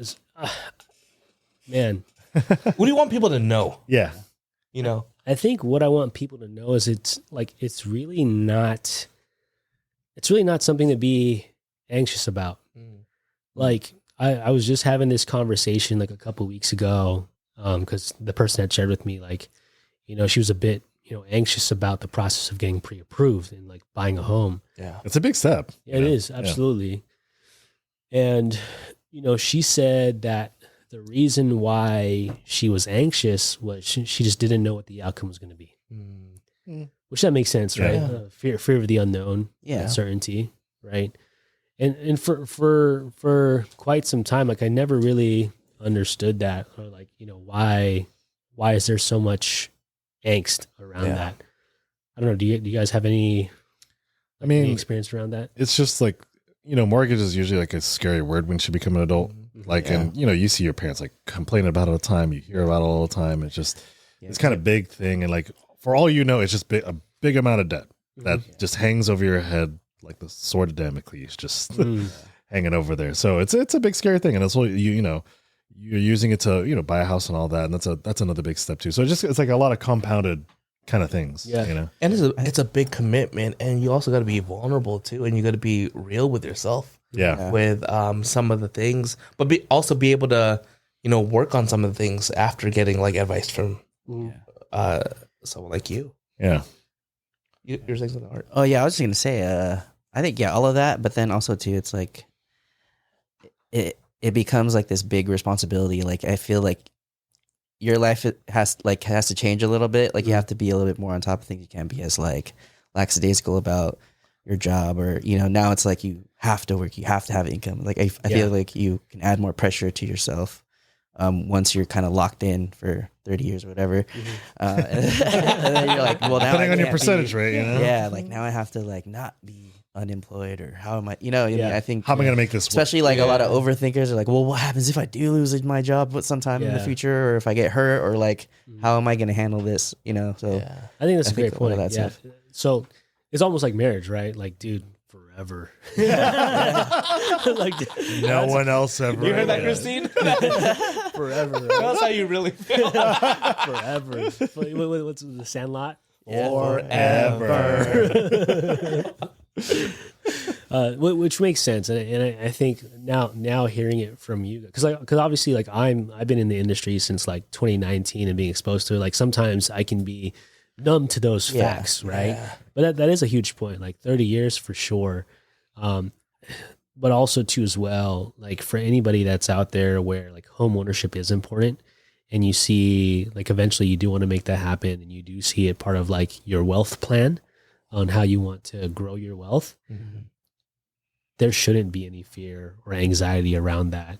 You should just have a willingness to learn, and you should have the right people around you to teach. Because like how I mentioned before, like it's very easy for this industry to be very transactional. And as soon as you say you want to buy a home, boom, you're out there going to go buy a home. Like, no, dude, like if that's not the service that you want, you don't have to tolerate that service. Nobody can make you buy a home. Nobody can make you, get a mortgage. Nobody can tell you the monthly payment that you should have. That's something that you yourself should have. You have agency over. You know what I mean? If the numbers don't work out, then at least right? Then now you have to find other ways to invest in your wealth. And I think that's what I want to encourage people who are listening to this. If you want to become a homeowner, it's important to you. Don't be fearful about it. Be curious, and be able to just learn and find people that want to teach you around that. But also know that you have agency. Nobody can make you do anything. Yeah. And find people that will be real with you instead of like transactional. Yeah, like trying Sonny. to make another sell. Yeah, like Sonny. Yeah. Not to plug his own business here, but he is a mortgage advisor, and he is a pretty cool guy. 1-800-COL. Come on, you got to support him. He has a son now. He has a son now. All right. We like to play games on the show, such as This or That. Would you rather? Name your price. One must go. Pick your poison. Most likely two. This episode, we're playing This or That. I got a game for you guys. Oh, shoot. Oh, And now, a word from our sponsor. Santee Community Pharmacy is your trusted family-owned and operated pharmacy, located at 9836 North Magnolia Avenue, Santee, California. They offer a full range of services, including prescription, medications, over-the-counter drugs, immunizations, health screenings, and medication therapy management. that's right, Art. Plus, they provide free delivery within the East County area. With over 20 years of experience, they offer competitive cash prices for those without insurance. Give them a call at 619-777-1000. That's 619-777-1000. Tell them the boys at the Brew Pod sent you for a 15% discount on any of Santee Community Pharmacy's over-the-counter products. Again, located at 9836 North Magnolia Avenue in Santee, California. And now back to your regularly scheduled program.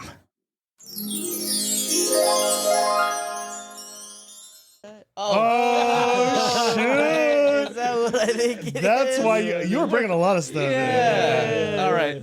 What's the game, Alquizar? So I wanted to call back to Rom's episode. You guys had Rom bombs, so Yeah. I decided to bring some balut bombs. Bullet Oh bombs. my gosh. For those who are not aware, that Yeah. is Like raw duck fertilized egg. Yeah, first egg, fertilized duck duck egg. egg. Yeah. Okay, how are we going to do Wait, this? where'd you get it from?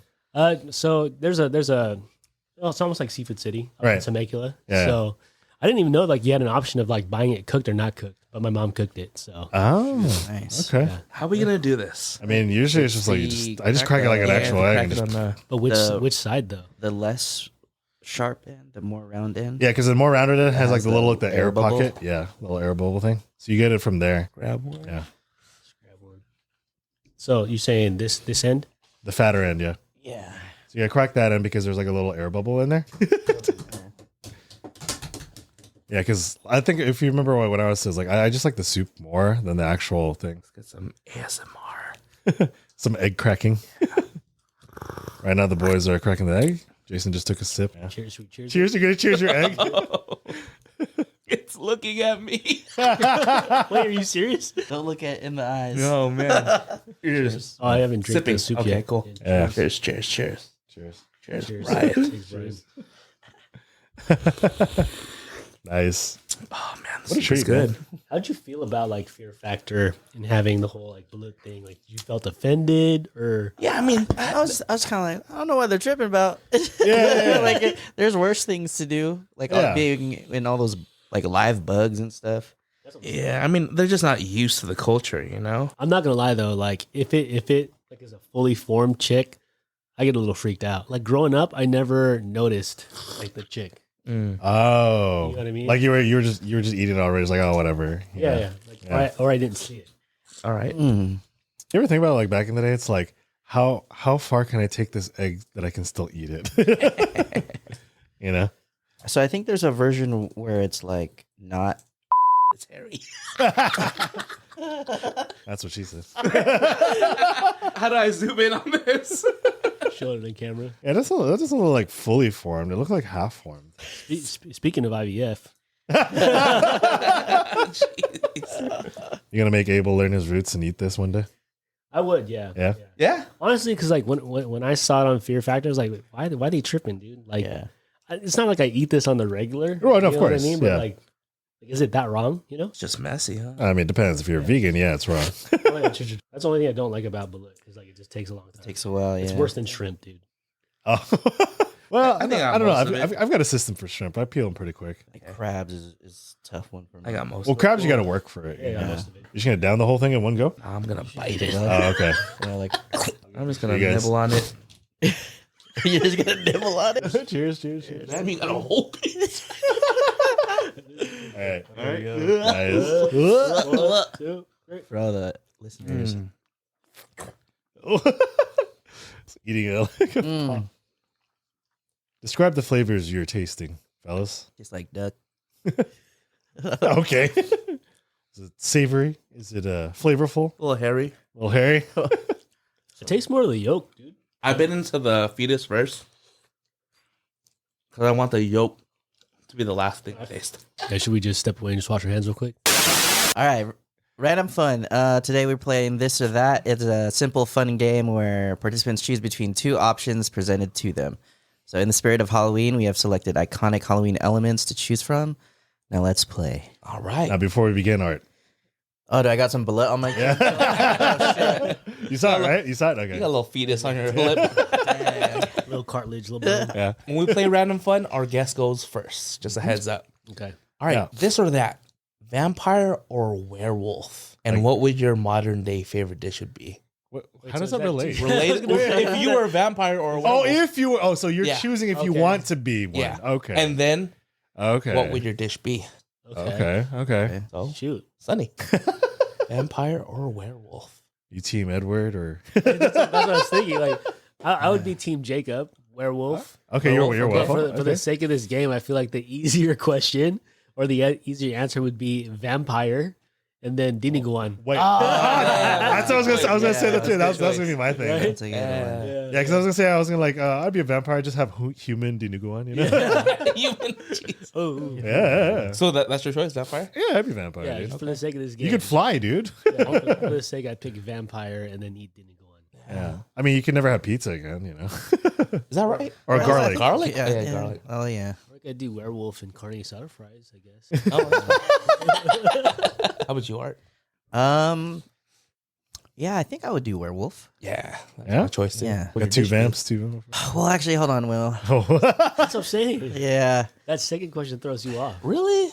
the Oh, dish? Well, because I Okay. mean, what can werewolves can eat whatever they want, right? That's what I'm saying. I just want to fly, bro. Puppy chow. Yeah, like chow. Puppy You know, puppy chow. Shout out to Ace Arrow. Oh, that's why. Yeah. yeah. And then I guess I would just eat, like steak. That's what I was thinking. I would go to like a Brazilian steakhouse. Yeah, there you go. Yeah, I think but then I guess you're pretty much just yourself except for the full moon, if right? it's like Twilight style, you could change whenever you want. Oh, yeah, there's that too. Yeah. After Yeah. All right. Next question. I wouldn't He's- want to cut my hair though, because your Jacob hair. cut his hair like once he became a werewolf. Yeah. I don't know why they did But that. imagine the Letterman's jacket with your werewolf. So, pumpkin carving or apple bobbing? I'll Which do would you rather do? Which pumpkin activity? carving because apple bobbing sounds disgusting. Like, they don't clean Have, up. wait, have After- any of you guys actually done apple bobbing before? For a contest, yeah. Yeah, I think so. But I Yeah. mean, just the It's hard. thought of like people and their saliva Yeah. into Oh. the water. I'm like, Like they don't be cleaning that yeah. every Oh, yeah. everything. Clean that. That water's just kind of sitting there, you know? With the lawai and stuff. Yeah. I don't think people would be realizing that when they're not like, COVID "Oh, this is safe. so It's fun." not COVID safe. Oh, if apple bobbing was a business, that would be the first business bankrupt. yeah. Because pumpkin carving, you just got to sell the pumpkins and they can Yeah. carve it at home. Yeah. Those are fun. Here's your do-it-yourself kit. Yeah. I'm That's a true. pumpkin carver, yeah. Pumpkin carver. Yeah. When's the last time you guys pumpkin carved? Last year. Last year? Yeah, I just Hey, you carved do a it every pumpkin, yeah. What did you create? Did you do like one of those fancy like? No, I didn't do any of those. Kid Teddy. I didn't have a lot of time, so I just kind of just did the Triangle just, eyes. Well, I just like faces. I just did like emoji faces. Oh, okay. Oh, nice. Yeah. All right, next one is Halloween, Michael Myers, or Friday the 13th, Mm. Jason Voorhees. Jason Voorhees. The one with the mask. Is the Friday the hockey- 13th, Hockey hockey Mask, mask? Camp Crystal that's- Lake. That was his last name? Yeah. Jason Voorhees, yeah. I didn't know that. So who would you be? Oh, who would you be? Okay, so that's what one of the no And context. who would win one-on-one? Yeah, Is we that two had all- different things? We had like 3 movies on that. Do you see all the what do you call it? The TikTok videos of Michael Myers? The trend Which one? Which trend? where like you have to get to the front of your house and get into the door before Michael Myers catches you. Oh, what? You didn't see that? I gotta see those. I've seen that one. Is like that little kid that is dancing, and then like his dad's playing the piano, and they're on the street, and then he's like, ding, ding, ding, ding, ding, ding. Because you know how he walks like Oh yeah. in his pace. So you're supposed to get into your house before he catches you. That's the whole trend.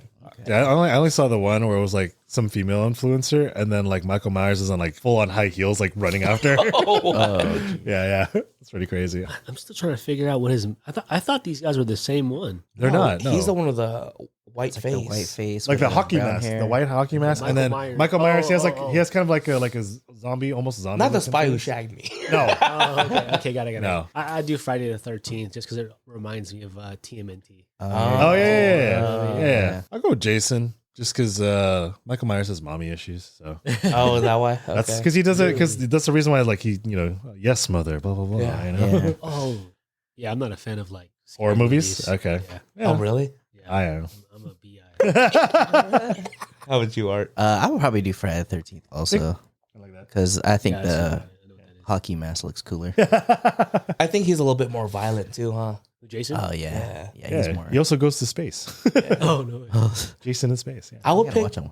Michael Myers just because he's subtle. Like he's always there That's true. when you least expect it. Interesting. So he's like subtle stealth.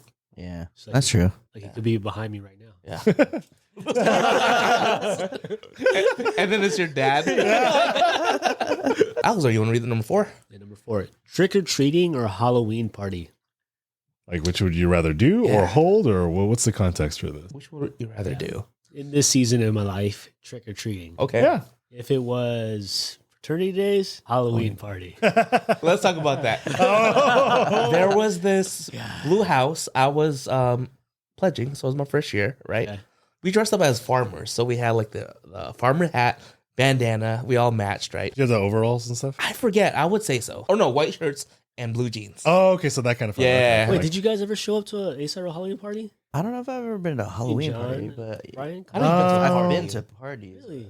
You've been No, to a see, lot of Halloween.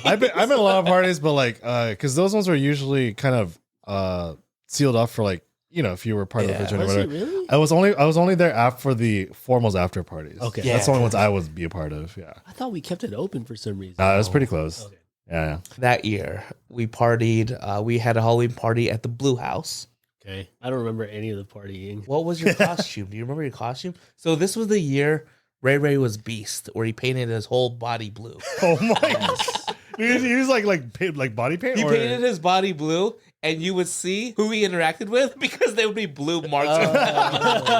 Man, he's marking his territory. Was that a policeman? I think so. It is probably a policeman. Yeah. Okay. With a whistle and everything. Was it like an actual policeman or like a policeman? What's a Come on, it's Halloween. There's a him? His police. there's a version like What would Gender he look like equality. then? So what would he look like? Policeman. man, a really tight shirt, No. speedo. Oh, I like could not pull that off, man. not with that It attitude. was the confidence, man. You gotta have confidence in It's your with the own body. Denny going into the adult one. I mean, I'm still a Halloween party kind of guy. Yeah. Yeah, I guess. I mean, I don't have any like children or younger. If I was spending more time with my like younger Like nephew? nephews and Yeah. stuff, yeah, I'd probably just go trick or treating. It would be my preference. I should probably just do that. Okay. Halloween parties are Do they still do Halloween parties? People do. Anymore. I mean, Some people do. People still do, but pretty sure. Yeah. Yeah. I'm curious what downtown is like Right, these like, they days. used Like to I do, haven't like, been, HOB. yeah. Especially- Like especially- House of The House of Blues. Blues? It's no, especially because like you know how the Fifth Avenue is Oh, basically yeah, a promenade it's- now. yeah, it's- like for it's Halloween's closed gonna be off. wild. All right. so when you guys went trick or treating as kids, Yeah. what was your actual bag? Did you have a bucket, a bag? It's the pillowcase, right? It was a pillowcase for me. Pillowcase, dude. Mine was I don't know if you remember back in the day, but like McDonald's had like the little bucket pails the or whatever. Okay. Like they had the pumpkin ghost, ones? the pumpkin, and then the witch. It was it's like a green witch, and then the white ghost, and then the orange pumpkin pail. That was mine. Oh. Yeah, you still have Yeah. that? But I don't know. I don't know. eBay. $1,000. Yeah. Not everything old is worth money. Tell that to Marvel. Yeah. That's different. That's different. That's brand power. Yeah. What would you say is your favorite or best costume, either trick or treating or at a Halloween party? My most favorite one was there was this ninja. I have pictures of this too. Oh wow! Yeah, it's a ninja costume my mom made for me because she loved like sewing and all that stuff. Okay. And then it's like, and you're growing up, like there was a lot of like martial arts influences back in the day. Yeah, you had Teenage Ninja Turtles. You had three Rangers. ninjas, Power Rangers, that sort of thing. So like, yeah, I want to be a ninja. Whatever, VR Troopers. Yeah, VR Troopers. Yeah, that sort of thing. So I think there was like it was like a Michaels, and then they had this like section where they had like all the patterns for like costumes if you want to make. And my mom like had me pick it out, and I chose it, and like she made it. Like it was pretty good. She made one for me and my sister. Like we're both like ninjas or whatever. Nice. But yeah, it's And like you have a picture. Still. I have pictures of these. Nice. Yeah, It's I got gonna go right pictures of there. this. Yeah. It just means a lot to me too because like my mom spent time on that, and it was like handmade and stuff. Because like most of our costumes when we were growing up, my mom would make. Like she wouldn't like buy like the pre-made ones or what like that. She always wanted to make it. So, Okay. Yeah. Yeah. My grandma did like made my sister into like a Pikachu. Oh, Wait, you and your sister? No, just my sister. Oh, okay. Like I think Telly's helped me at one point too. Oh, wow. It was like a whole lot, like a whole, creative. like kind of like this, where it's like a onesie kind of deal. Yeah, like a onesie type of deal. Because Yeah. like there was where's that one shop that used to be near In and Out. Like it sold like Yardage Town. Yardage Yardage Town. Town, Yardage yeah, Town, yeah. Mine was the Gold Ranger. Man, you got a Gold There's Ranger? a Gold Ranger? Yeah, there's a Gold Yeah, Ranger, dude. the Gold Ranger. Well, it's not really gold because like he was black, right? It's black, but then he had like the gold trimmings and all that. Yeah. Yeah. Oh, the Gold Black Ranger. Ranger. It's a Power Ranger Xeon, yeah. Yeah, Yeah. Orange, Right? Yeah. Is it Black or Gold Ranger? It's a Gold Ranger, but yeah, He's essentially black, but he has more It's gold like on the, it's it, like the White Ranger, but black. yeah, but it's gold. exactly. I gotta Right? Google this. Okay. But he's originally like the first Red Ranger. What? Yeah, dude. Yeah, Tokusatsu has like a big history of Okay. stuff. Yeah, there's always I like gotta a Google gold. this. Yeah, we'll show you. That was your costume? Yeah. Gold Ranger. Gold Ranger. Do you have pictures of that? Yeah. I don't. I wish I probably do. Like I would have to like Like print family it, albums the or family whatever? Albums, yeah. Yeah. Oh, okay. If you can find it, that'd be great. Yeah. Yeah, I don't know. Like, how come I never had any like pictures for these? But there was this once I was like Blanca. Oh, You were no way, no I- shot. No, I think you talked about So this. yeah, I was You're like, Blanca all from green? all green. From Did you have Street your Fighter. shirt off Yeah. too? No, but what I did was there was like this wig, and then I sprayed it orange, and then my hair was like orange, and then I had like the wig coming out of a shirt. Oh yeah, because he has a So hairy he chest. has a Yeah, hairy he has chest. Yeah, What year was this? last year. yeah. Ain't nothing wrong with that. No. No, I think it was like maybe 25, 26. Could you Oh, yeah. imagine if you had Ray Beast and then Art? Oh, that's Yeah, dude, Blanca. that's what- Yeah. that'd been It's like a dope. trailer of like green and blue. Art dance with that girl. I feel like that's probably the same time period too. Probably Could be. Yeah. Could be. Yeah. That's cool. What about you, Jason? It was actually it was a lumberjack. I had a better outfit than the one last year. Yeah. It was like red, and I actually had a 2x4. So when we Where- took a photo shoot at Home Depot. Oh, that's the one. what? I used the same exact costume. Wait. When was this? I think it was like we were working together. Yeah. After work, he's like, "Hey, let's go to Home Depot real quick, so we can take pictures." It was with, like, the Halloween lumber. too. Yeah.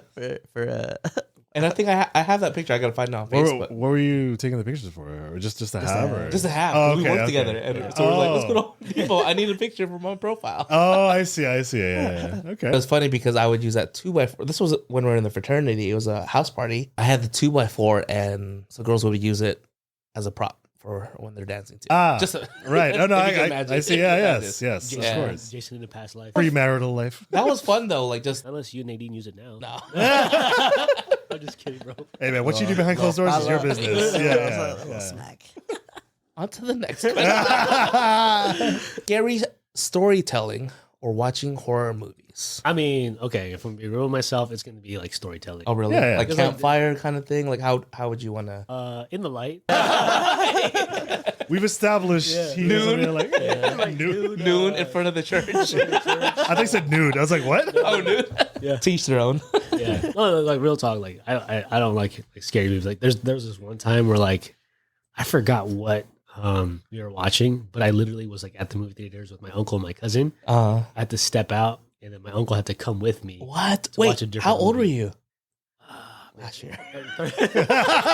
Yesterday, I was like 13 years or less. Oh, okay. Yeah. Yeah. Back in the day kind of thing. What was that movie where like I think it was Children of the Corn. Oh, that's a Oh. classic. Or not Children of the Corn. There's Oh. another one where like It there's was like pretty scary. there was like a monster like in the field or something like that. I forgot what it's called. Quiet Place? I don't know. Signs? Creepers. Oh, so 13 Pretty puts close to you. Jeepers Creepers. I don't know. Yeah. Wait. 13 puts you at like what year? I'm trying to think. 13. So I'm 35 now. So 13 minus. 13 minus that is Wait, 2. no, 35.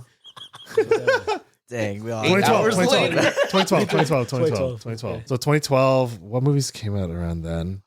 Was it Signs? It might. Signs. Was it Aliens? No. That's Alien. That was an No, Aliens. it wasn't Okay. Aliens. Because I was thinking, you said like a monster in a field. I was like, okay. Yeah. Signs something was like that. I don't know. forgot. We'll figure it. But it was if you can comment below what movie came out in 2012 that scared him so much that he had to go sit out the theater and his uncle had to go Yeah, watch a let us movie. know. For me, obviously, it's watching horror movies. I love horror movies. Oh, okay. So that's like just my thing. Like me So and we're my the friends. opposite. Yeah, we're the opposite.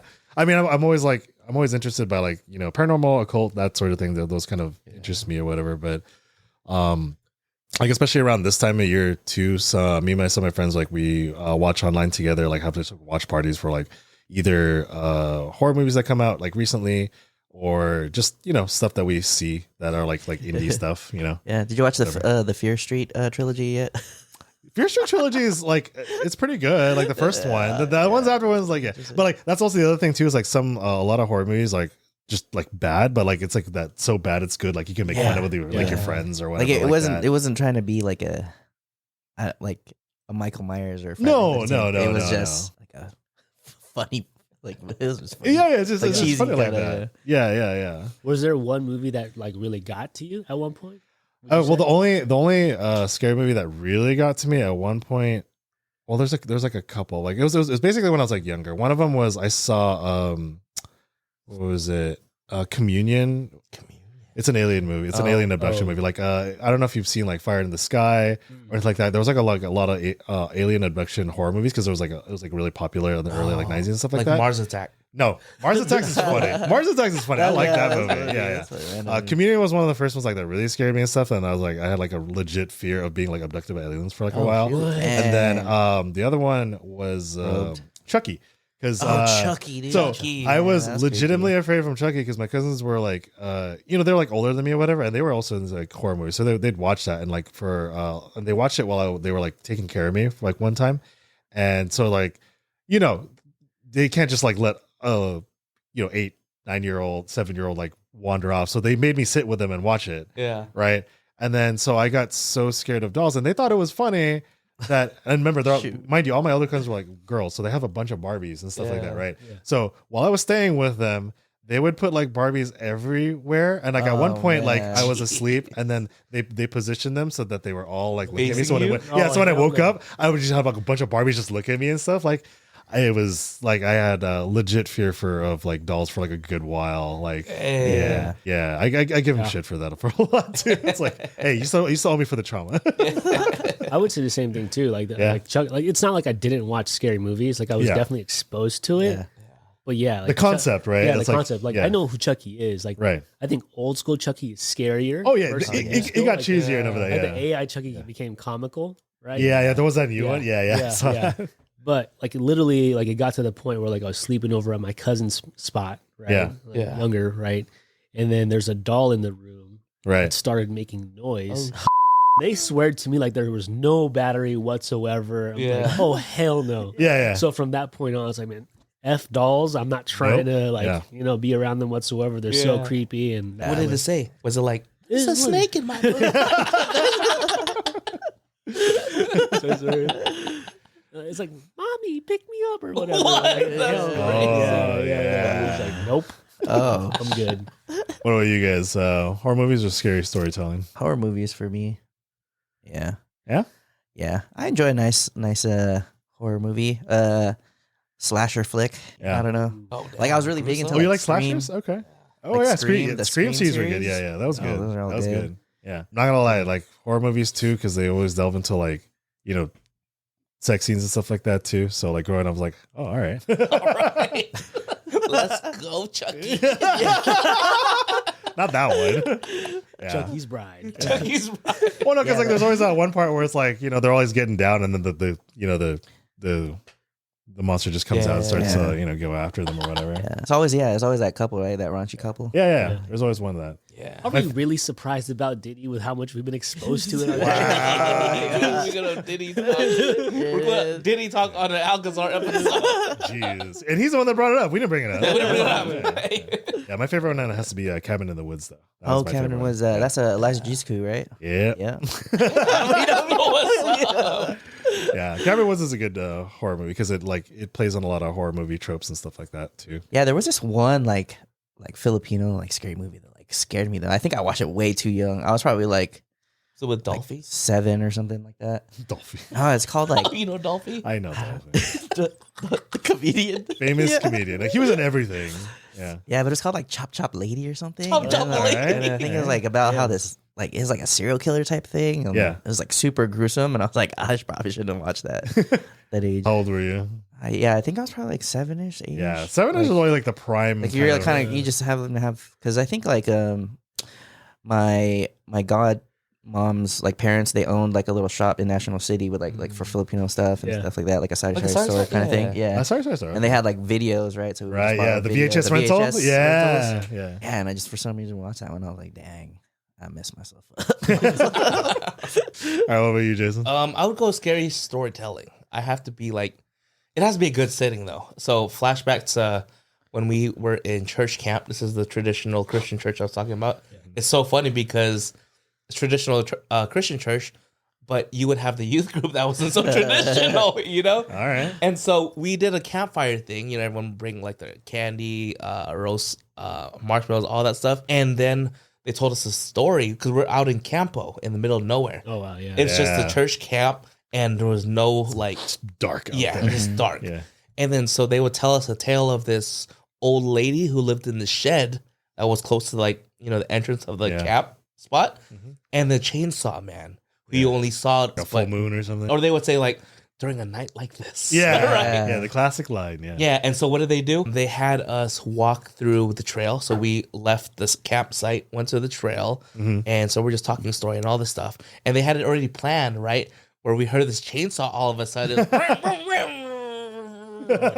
And so everyone's like, ah! Like junior high, elementary, we're all running back to the campsite. Like, oh shoot, yeah, we heard and it. then we're passing by the what do you call it? The shed.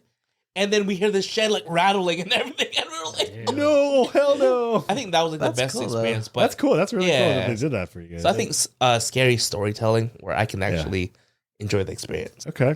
But then sometimes it might get a little too real. I don't like those scare like hotel things or whatever. Where they like Halloween Horror Nights or, where you purposely go to like people that like jump scare you and stuff. I'm like, I'm good on that. I mean, the thing that gets me with that is like you literally sign a waiver and there's like a thing where like they can't touch you. Yeah. So I was like, once I know that, I was like, it's not really scary. I they know, can but get really close to you. Yeah. like I've only breathing on gone your to neck and stuff. I've only gone like one time to Halloween Horror Nights, and that was when like Christine and I were dating. Were you trying to show like, Yeah, dude. Yeah, but like my macho-ness was like just literally like just being stiff the whole time and just like, oh yeah, you're stiff. She's in front of you, you're holding her hand. I gotta be a man. I gotta be a man. I gotta show I can protect her. Yeah. All right, Q&As. Let's answer some Q&As from the community. These are sent through our IG stories from all of you. This one's from Ron Baumberger. Mr. Rambam. Are there secret loans you guys keep to yourselves? That's hilarious. What does that even mean? You know, so the answer to that is no. Right? Legally, no. Legally, no. Yeah. But I think the only difference is my risk to the type of loan or how I approach financing is different than your average person. Like, for example, when I bought my home at the time, when Christine and I bought our home, there was this down payment assistance program where it essentially was a grant that was given to first responders. And at that time, too, like this was like 2019. You're like, right before. Yeah, right before. And then when all that was going down, like, oh, first responders this, first responders that. And I was just like, yeah, free McDonald's. Why not, right? And so there's this really good like assistance program. So typically when you get assistance for like down payment or closing costs, it's an additional loan on the purchase, right? And so just talking to someone and saying, hey, you're getting 2 loans to purchase a home, like that sounds like a lot of risk to your average person. Right.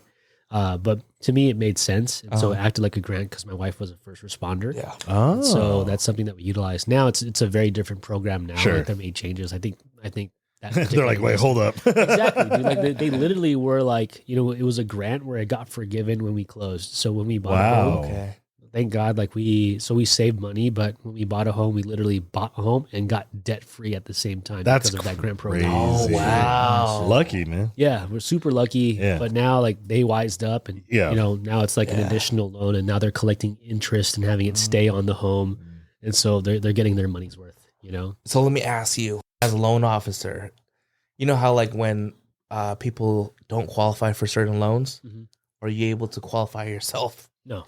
Okay, so you do have like checks and balances and Yeah, exactly. Okay. Oh no, like can I do my own pre-approval? Yeah. Absolutely, I could do my own pre-approval. Oh. But like, you know, if like someone doesn't like, you know, well, no, so I can't originate my own loan. But Okay. yeah, that's what I was thinking. That's what you like, say. can I tell Like myself? if you were qualified, Yeah, but yeah. you can say, you know what?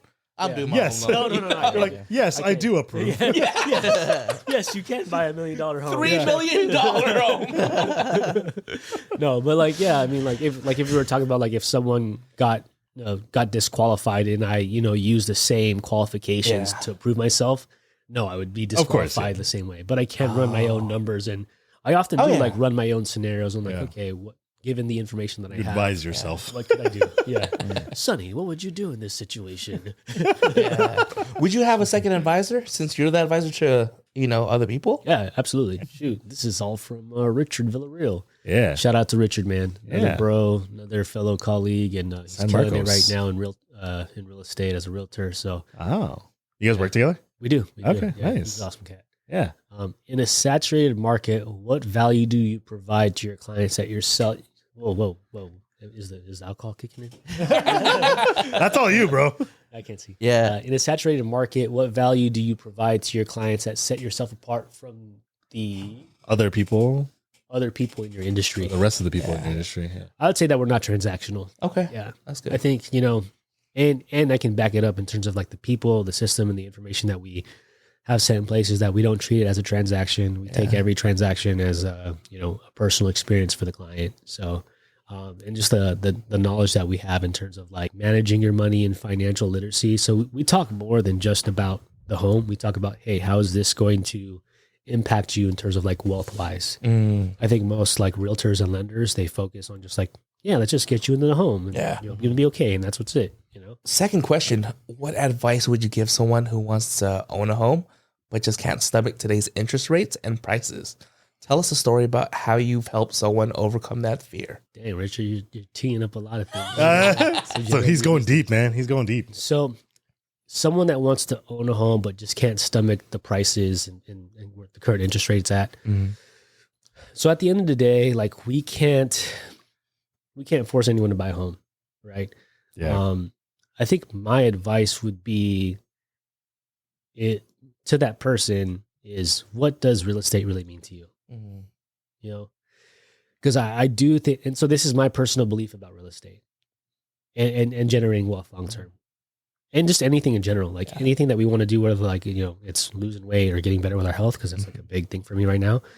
The things that I lack is discipline, right? And that's why my health is where it's at right now, right?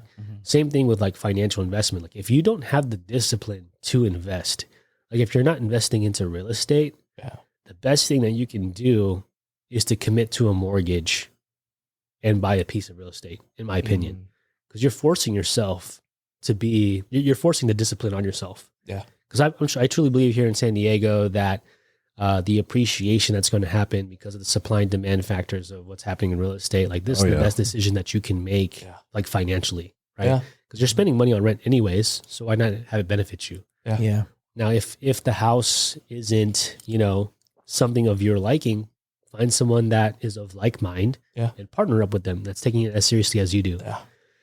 But this all sounds easy, right? Because once again, like the hardest part about our job is dealing with people.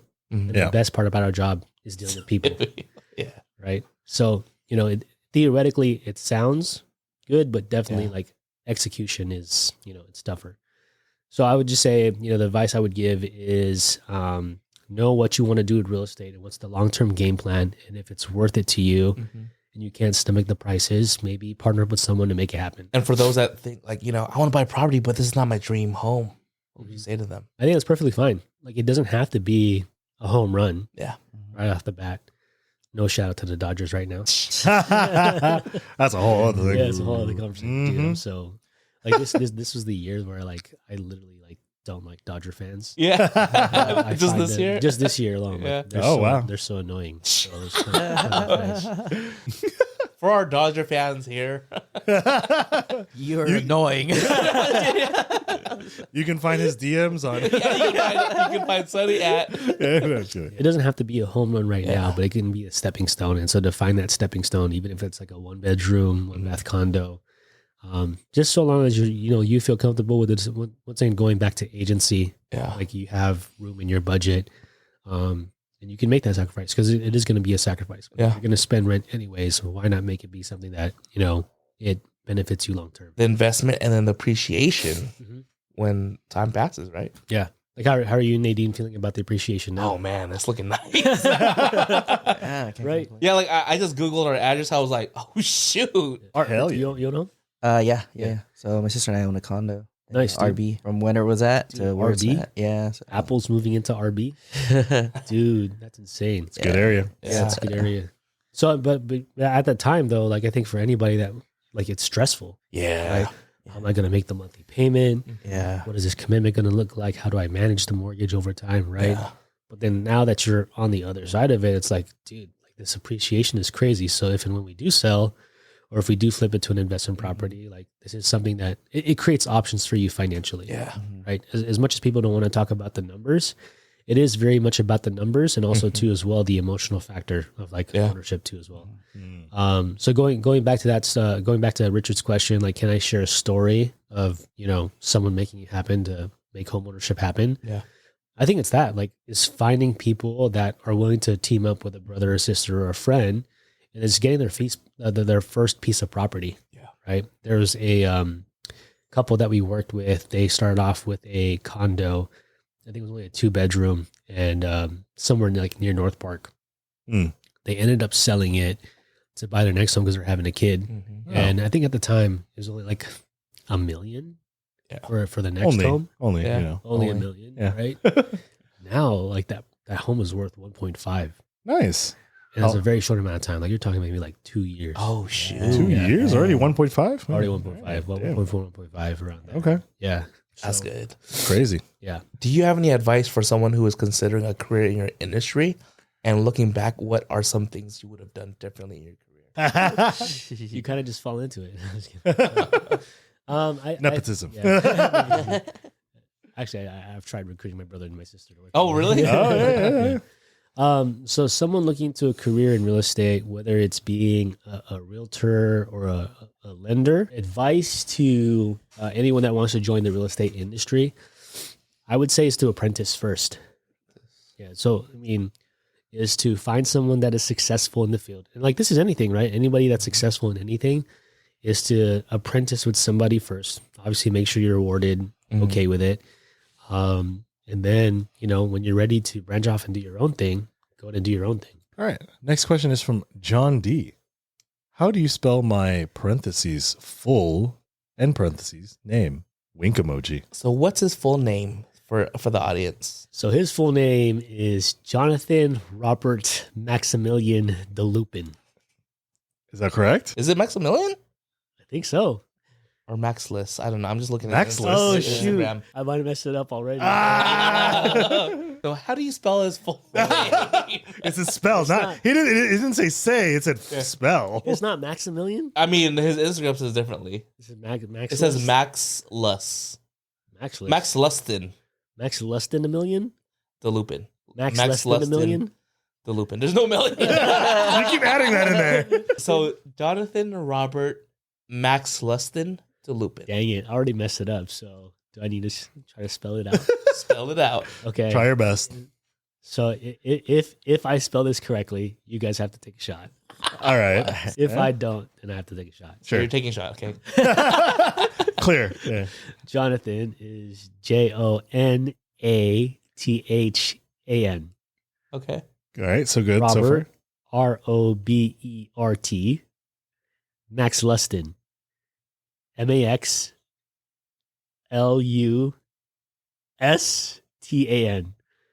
DeLupin. DALUPAN. Yeah. You got it. Oh, he got it? Yeah. Are you serious? Okay, all right. Hey, cheers then. We had to take a shot, man. Shot. I just need a little dab and then. Oh, Are we going to kill this? yeah. I don't know. Are we killing this already? That's up to you. Like, I don't know how much is in here. But it's smooth though. Yeah. No, it's so good. Yeah. Yeah. I could kill that bottle, dude. I know we're drinking, guys. All right. All right. Next question is from Dan the Man or DM Maximoff. What do you suggest for one with high income, low debt to income ratio? I think you meant ratio. Ratio. I think it meant ratio. Yeah. But horrid credit. That's a good question, actually. I'd love to hear what he meant by horrible credit, because I think there definitely is like a misconception in terms of like the minimum credit score that people Oh, that they think they should have. They think they should have. Right? Okay. Yeah. And then also like for business owners, there's also like other programs that can make it more easily attainable to get home ownership. Oh, So I Oh, would- wow. For yeah. business owners. There's aid programs for that. Well, yeah. So I mean, when I say easy, I mean just like it can make it accessible. So Okay. The biggest Oh. thing about business owners is like their tax returns, and you know, obviously the way that they file, they try to minimize their tax liability. And, Yeah. you know, not try to pay Uncle Sam all Right. of their money. Of Got course. it. Okay. But I would say it's just to be open to just speaking with a lender, one that's willing to guide, like myself. No, real talk. Like if you have high income, low debt to income ratio, and you're just worried about your credit, Okay. I think it just doesn't hurt to figure out where you currently stand right now, because lenders do have tools, or at least they can take a look at your credit and show you like, you know, the steps that you can take to improve it if it is an issue. If it's not an issue, then there's really, you know, you don't really need to worry about it. You might be just overthinking it. That's Yeah. true. Yeah, it's just like you like have an expectation of where you feel Yeah. like it should be. I mean, Like- you always kind of raise like, oh, you know, I need that 700, 800 credit. You know? 750, Yeah, 800. yeah. Yeah, but really, like if you have at least a minimum of a 580 credit score, like you can receive some type of financing. Oh, hell yeah.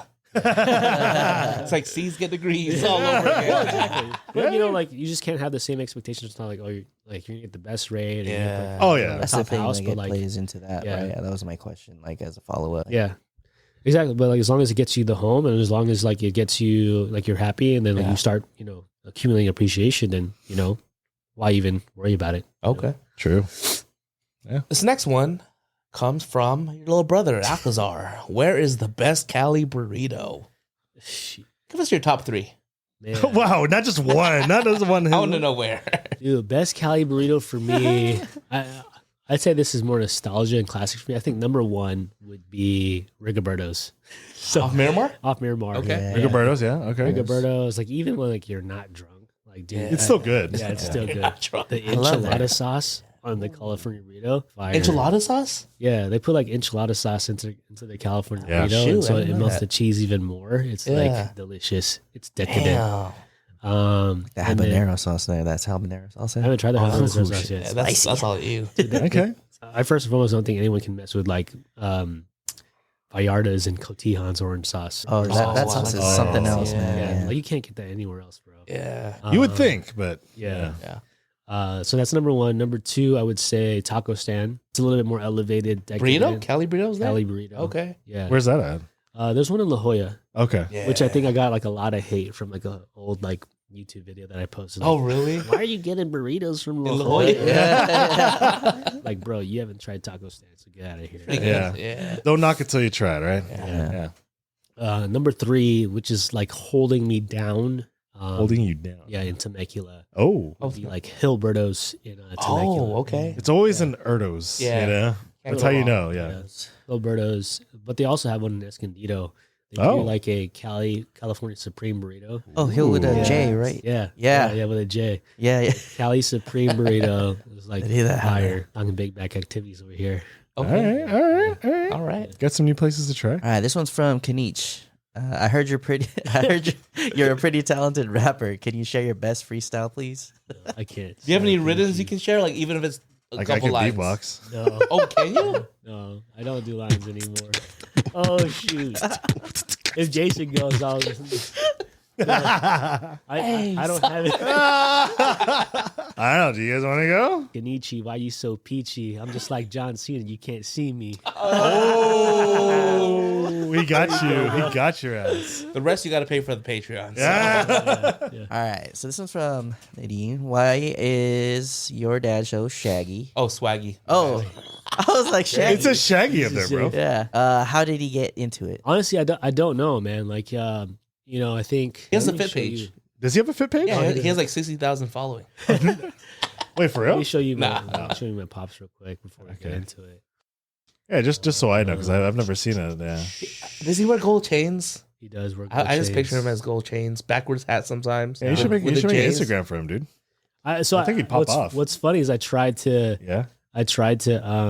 make a page for him and Oh, like really? manage it, but it just became too much. Like, this is too much. Like, I don't want to manage it. No, that's fine. That's fine. That makes sense. Where is this one? No, No, it's just. Just send us a Oh, photo this right is here. so Oh, okay. Like Well, jer- yeah, I like wouldn't even tell jersey, him. Jays, but then like he'll He just have, looks like he's like 30, dude. yeah. So he'll wear, Oh. like True Religion. Oh. And, like he'll wear some Oh, J's with shit. that. So like And he got the sling too. He got Yeah, the okay. sling. Okay. Shoot. Bag, like definitely more swaggy than me. Yeah. Okay. Yeah, I don't know how he got into it, man. But like like growing up when I was like 5 or 6 years old, he would buy me J's. So retros, the original retros, but also like he has like cousins that are also into it. So it's Oh funny. wow, his age. Yeah, so around his age. So like it's funny, like at family parties, you'll have like a group of at the time like uncles, right? Because now they're like grandpas.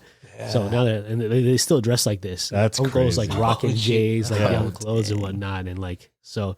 What's funny is also like I don't know how they got like the collecting bug, but there's also one point where they were collecting Beanie Babies. Oh, wait, Beanie Oh, Babies. shoot. I don't know if you guys remember. Yeah. Oh, No, wow. yeah, I remember that phase. There's people still that still collect them and still try and claim value on them, but it's really nothing. Yeah, That bubble has burst long ago. Yeah. But Wow. honestly, I think it's just the time that we grew up in terms of like the 90s. Right. And I think with our parents being like immigrant parents, not having anything, and Now they're able to have. now they're able to have things, right? Yeah. I think that's probably what contributed to him, like wanting the nice things and the The cool finer things in life. Yeah. Okay. We So went next over that. one, we're gonna go with what is your go-to Filipino breakfast? Be It specific. It has to be tapsilog, like Oh, the- Tapsilog. Okay. The tapsilog breakfast is, but specifically mine would be the beef steak, the silog or the tapsilog.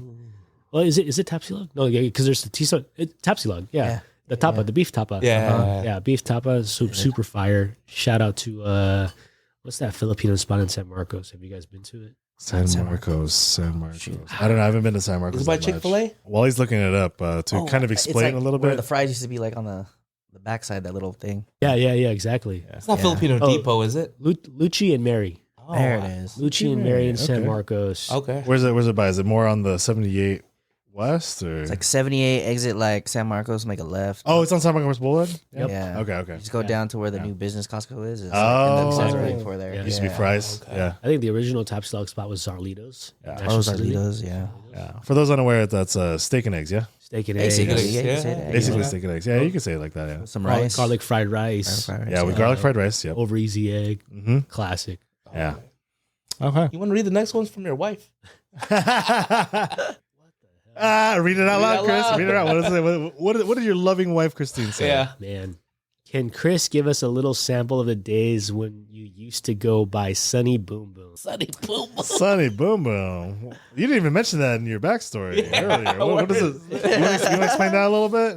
You gotta ask the homie. Like there's honestly no like hidden story around this. Uh-huh. You guys remember like back in like the old days, like 90.3, 93.3. Okay. Or What about Sonny Boom Boom Loco. Oh, yeah. Loco. Yeah. Sonny Boom Boom Loco. Yeah, he was a radio DJ personality. Yeah. Radio DJ personality. Yeah. So I think because of him, and then once my high school homies found out about my first name being, because I used to go by Chris, Yeah. right? But since there was like a lot of Chris's, just call me Sonny. Yeah. Is your full name Sonny Chris? My full Legal. name is Sonny Christopher. Got Okay. it. Okay. So there's two parts of the full name. Yeah. And he would always go by Chris, but By then Chris, and depending on when you knew me, yeah. yeah. And Okay. eventually, like I started going by Sonny, and then my homies got caught wind of it, and so then they started throwing around like Sonny Boom Boom Loco. Yeah. Oh, That's because where of the some- radio Because personality. of Okay. radio personality, Yeah. right? But there's like no like backstory whatsoever, so the homies would just say that. But, Now, what is the sample? Yeah. What's the portion? sample part? I don't know. Did you do a voice? No. Yeah. No? You don't have like a radio I personality. think he just DJ wants voice? to know the story and like why they called me Sonny Boom Boom Loco. That was Okay. it. We gotta But ask I mean- Christine later. Yeah. Yeah, because you're saying a little sample of the days. It I sounds think like you went, did a voice. It sounds like you went like by like this personality and you had a voice or something. I don't know. No? Dude, I just Do you know saw what she's talking about, or are you just denying it? He's denying no, it. I'm not denying Plead the it. I just saw the next question. Oh, okay. I All can right, read Brian, last that question, one. Yeah. Brian. Last question is from Josh Gofish. When was the last time you tried to fade a leader of Grey Goose? Is there a story behind this? You weren't there, huh? Probably not. If he's asking about it, he don't Yeah. know. Yeah. So What year was this? I don't know what year it was, but like it's definitely probably the year before. I mean, back to the ASI parties, right? Okay, back to the fraternity days. Back to the fraternity days. Back in Where the you day. make some dumb decisions. Yes. Shoot. Yeah, it was just a party. and Like a social exchange. no Halloween party. Halloween party. It's always Halloween. It's It always always comes Halloween like party. Yeah. Hey. Crazy stuff happens. Where were For you all- dressed for all up the- as? What a great time to have you. I know. Wait, episode too. Actually, I don't think it was even Halloween. I just think it was a party. Yeah. Okay. Yeah. All right, way to take it away from But us. I was Okay. old enough to buy, alcohol. Okay. Of age, Twenty yes. one. Of age, Yeah. 21. At least. And so I bought a bottle of Costco Grey Goose. Okay. Okay. Yeah. Yeah. And we were pretty belligerent at the time. Once again, college experience. Yep. Just having fun. And those guys are pretty rowdy. Oh, like yeah. that was a pretty rowdy group. You're talking about like Jay Bakes, Yeah. right? You know Jay Bakes, right? Yeah. Obviously John Paredes. Yep. Yep. Yeah, there's a lot of instigation going on. Yeah. And so A lot more than the new class, I'll tell you that. Yeah. Oh, you know what's up? Okay. So I brought a bottle of Grey Goose to a party that we were having. Jeez. And, the big ones, the Costco ones. Costco one. Costco Yeah. ones. And those things were huge. I don't know if they still. I don't think they Sure have them that's anymore. more than a liter. That's Yeah. not More Yeah. than a liter? Yeah, I don't know. Okay. They were pretty fat, They're man. pretty fat, Yeah, yeah. You could like Yeah. kill a man with them Yeah. both ways. And so to this point, like, yes, drink responsibly, everyone. Sure. Don't ever, like, if you're in college, drink responsibly, please. So I go to the party. Jay challenges me, and Jay doesn't even drink. Oh, really? I didn't know Okay. that. At I didn't the know time. that. Yeah, In retrospect, Jay doesn't even drink. But he Wow, has a I didn't know that handle too. in his hand, and like he does, like He always does that. 3 seconds or 10 seconds or Yeah. whatever. Man. Right? I said, F it. Okay, whatever.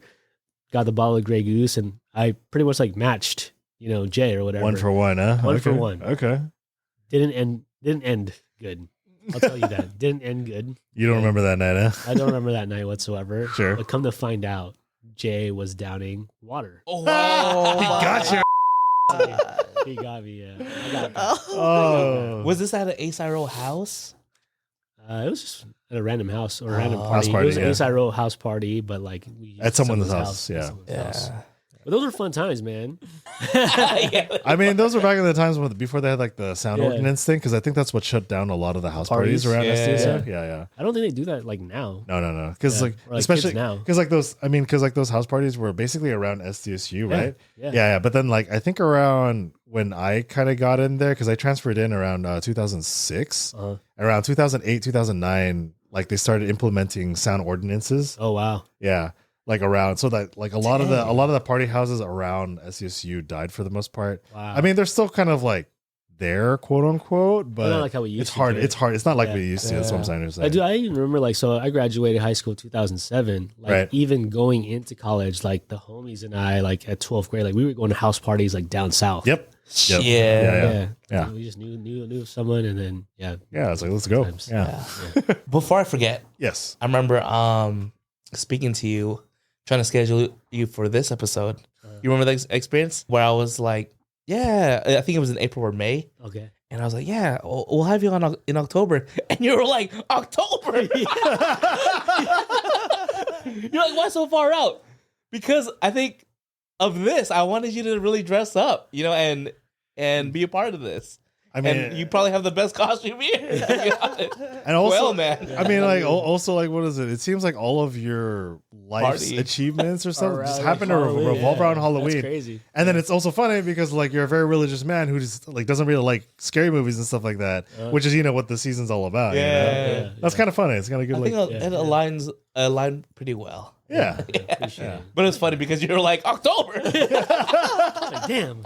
that's just how booked up we be. You know? Good things come to those who wait. You know? All right, next part of the podcast, guest plug. Where can our community members find you? Social media, website? Yeah, they can find me at homeloans.sunny on Instagram. That's homeloans.sunny on Instagram. Right sir. there.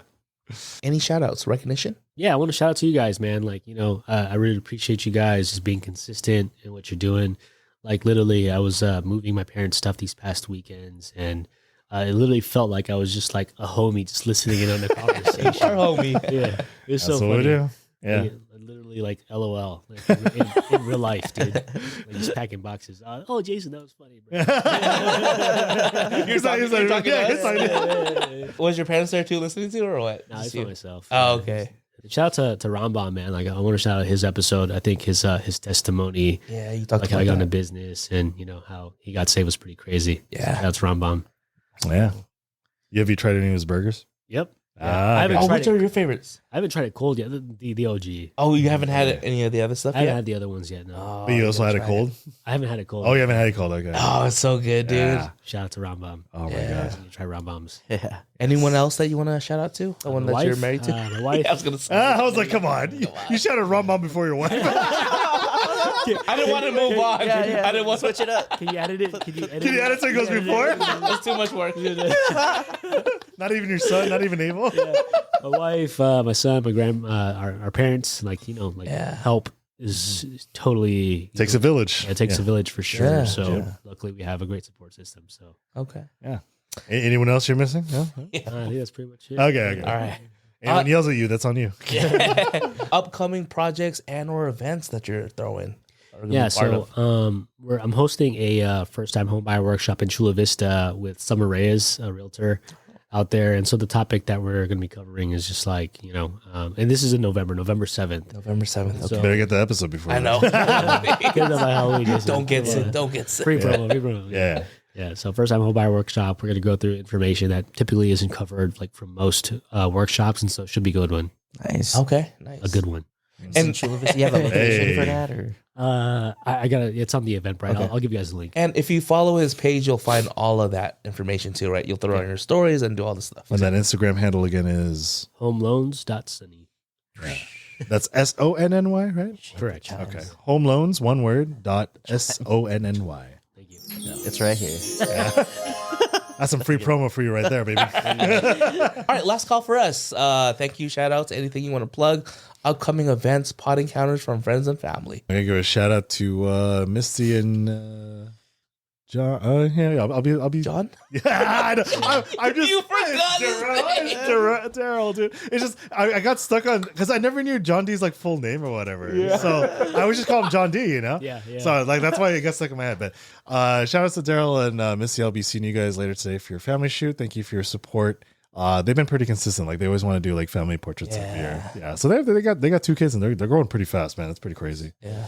Yeah. Yeah, I think I just want to give a shout out to the Spigot and Span show, which is a paintball podcast that I listen to. Oh, And nice. okay. Actually had a fundraiser to help with, all the areas that are affected by the hurricanes over in like Florida and stuff. And Yeah, entered you in a that's raffle. pretty gnarly. I won a jersey. won it? You won? I won a shit. signed jersey from Nice, Ryan dude. Greenspan. So Wait, shout you out, won a guys. jersey? A or- jersey, yeah, like a paintball jersey. Oh, paintball Oh, jersey. sick. Okay. yeah, That's signed crazy. by one of the goats of the game, Nice. Ryan Greenspan. So that's Okay. dope. Okay. Didn't know that. I learned today. Yeah. And then you're going to pick up that gun from the Back to the Future. Oh shoot, that one's gnarly. That one's Yeah, pretty let's see. sick. But thank you to Sonny, Yes. Chris, Yes. Alquizar. Yeah. Just through the years, our friendship through the years, I think it's definitely blossomed, and it's good to watch you grow through your journey. Now you're a family man, man of faith, and just seeing it evolve through time. And I appreciate you for actually, putting the effort with your costume as well too, Yeah. because I had a sense of like, maybe he thinks this is a joke or whatever the case is. But I think this is a memory that I definitely wanted to share with you, and that's why I wanted to have you here on October. So Thank I you, appreciate you for everything that you do, for being intentional with what you do, and for just being genuine. Just being that person to be like, hey, but you should look at this, when some people are just like, just do it. Yeah. You give them the heads Do up. it. So, and of course, my wife Nadine for everything, for all the support, and even just the little stuff like, hey, Alquizar's coming on this episode. Let's get Abel this book, and all, just That's all sick. the little things Yeah. I appreciate about Nadine, and for being our executive producer, right? Yeah. Yeah. Uh, Behind the scenes. Do us one last favor and subscribe to the channel. It really helps us out. Road to 500. Yeah. All right. That's going to be a while. Ah, Well, thank you for hanging out with us. I'm Brew Shakur. I'm Art. I'm Brian. Sunny. Peace.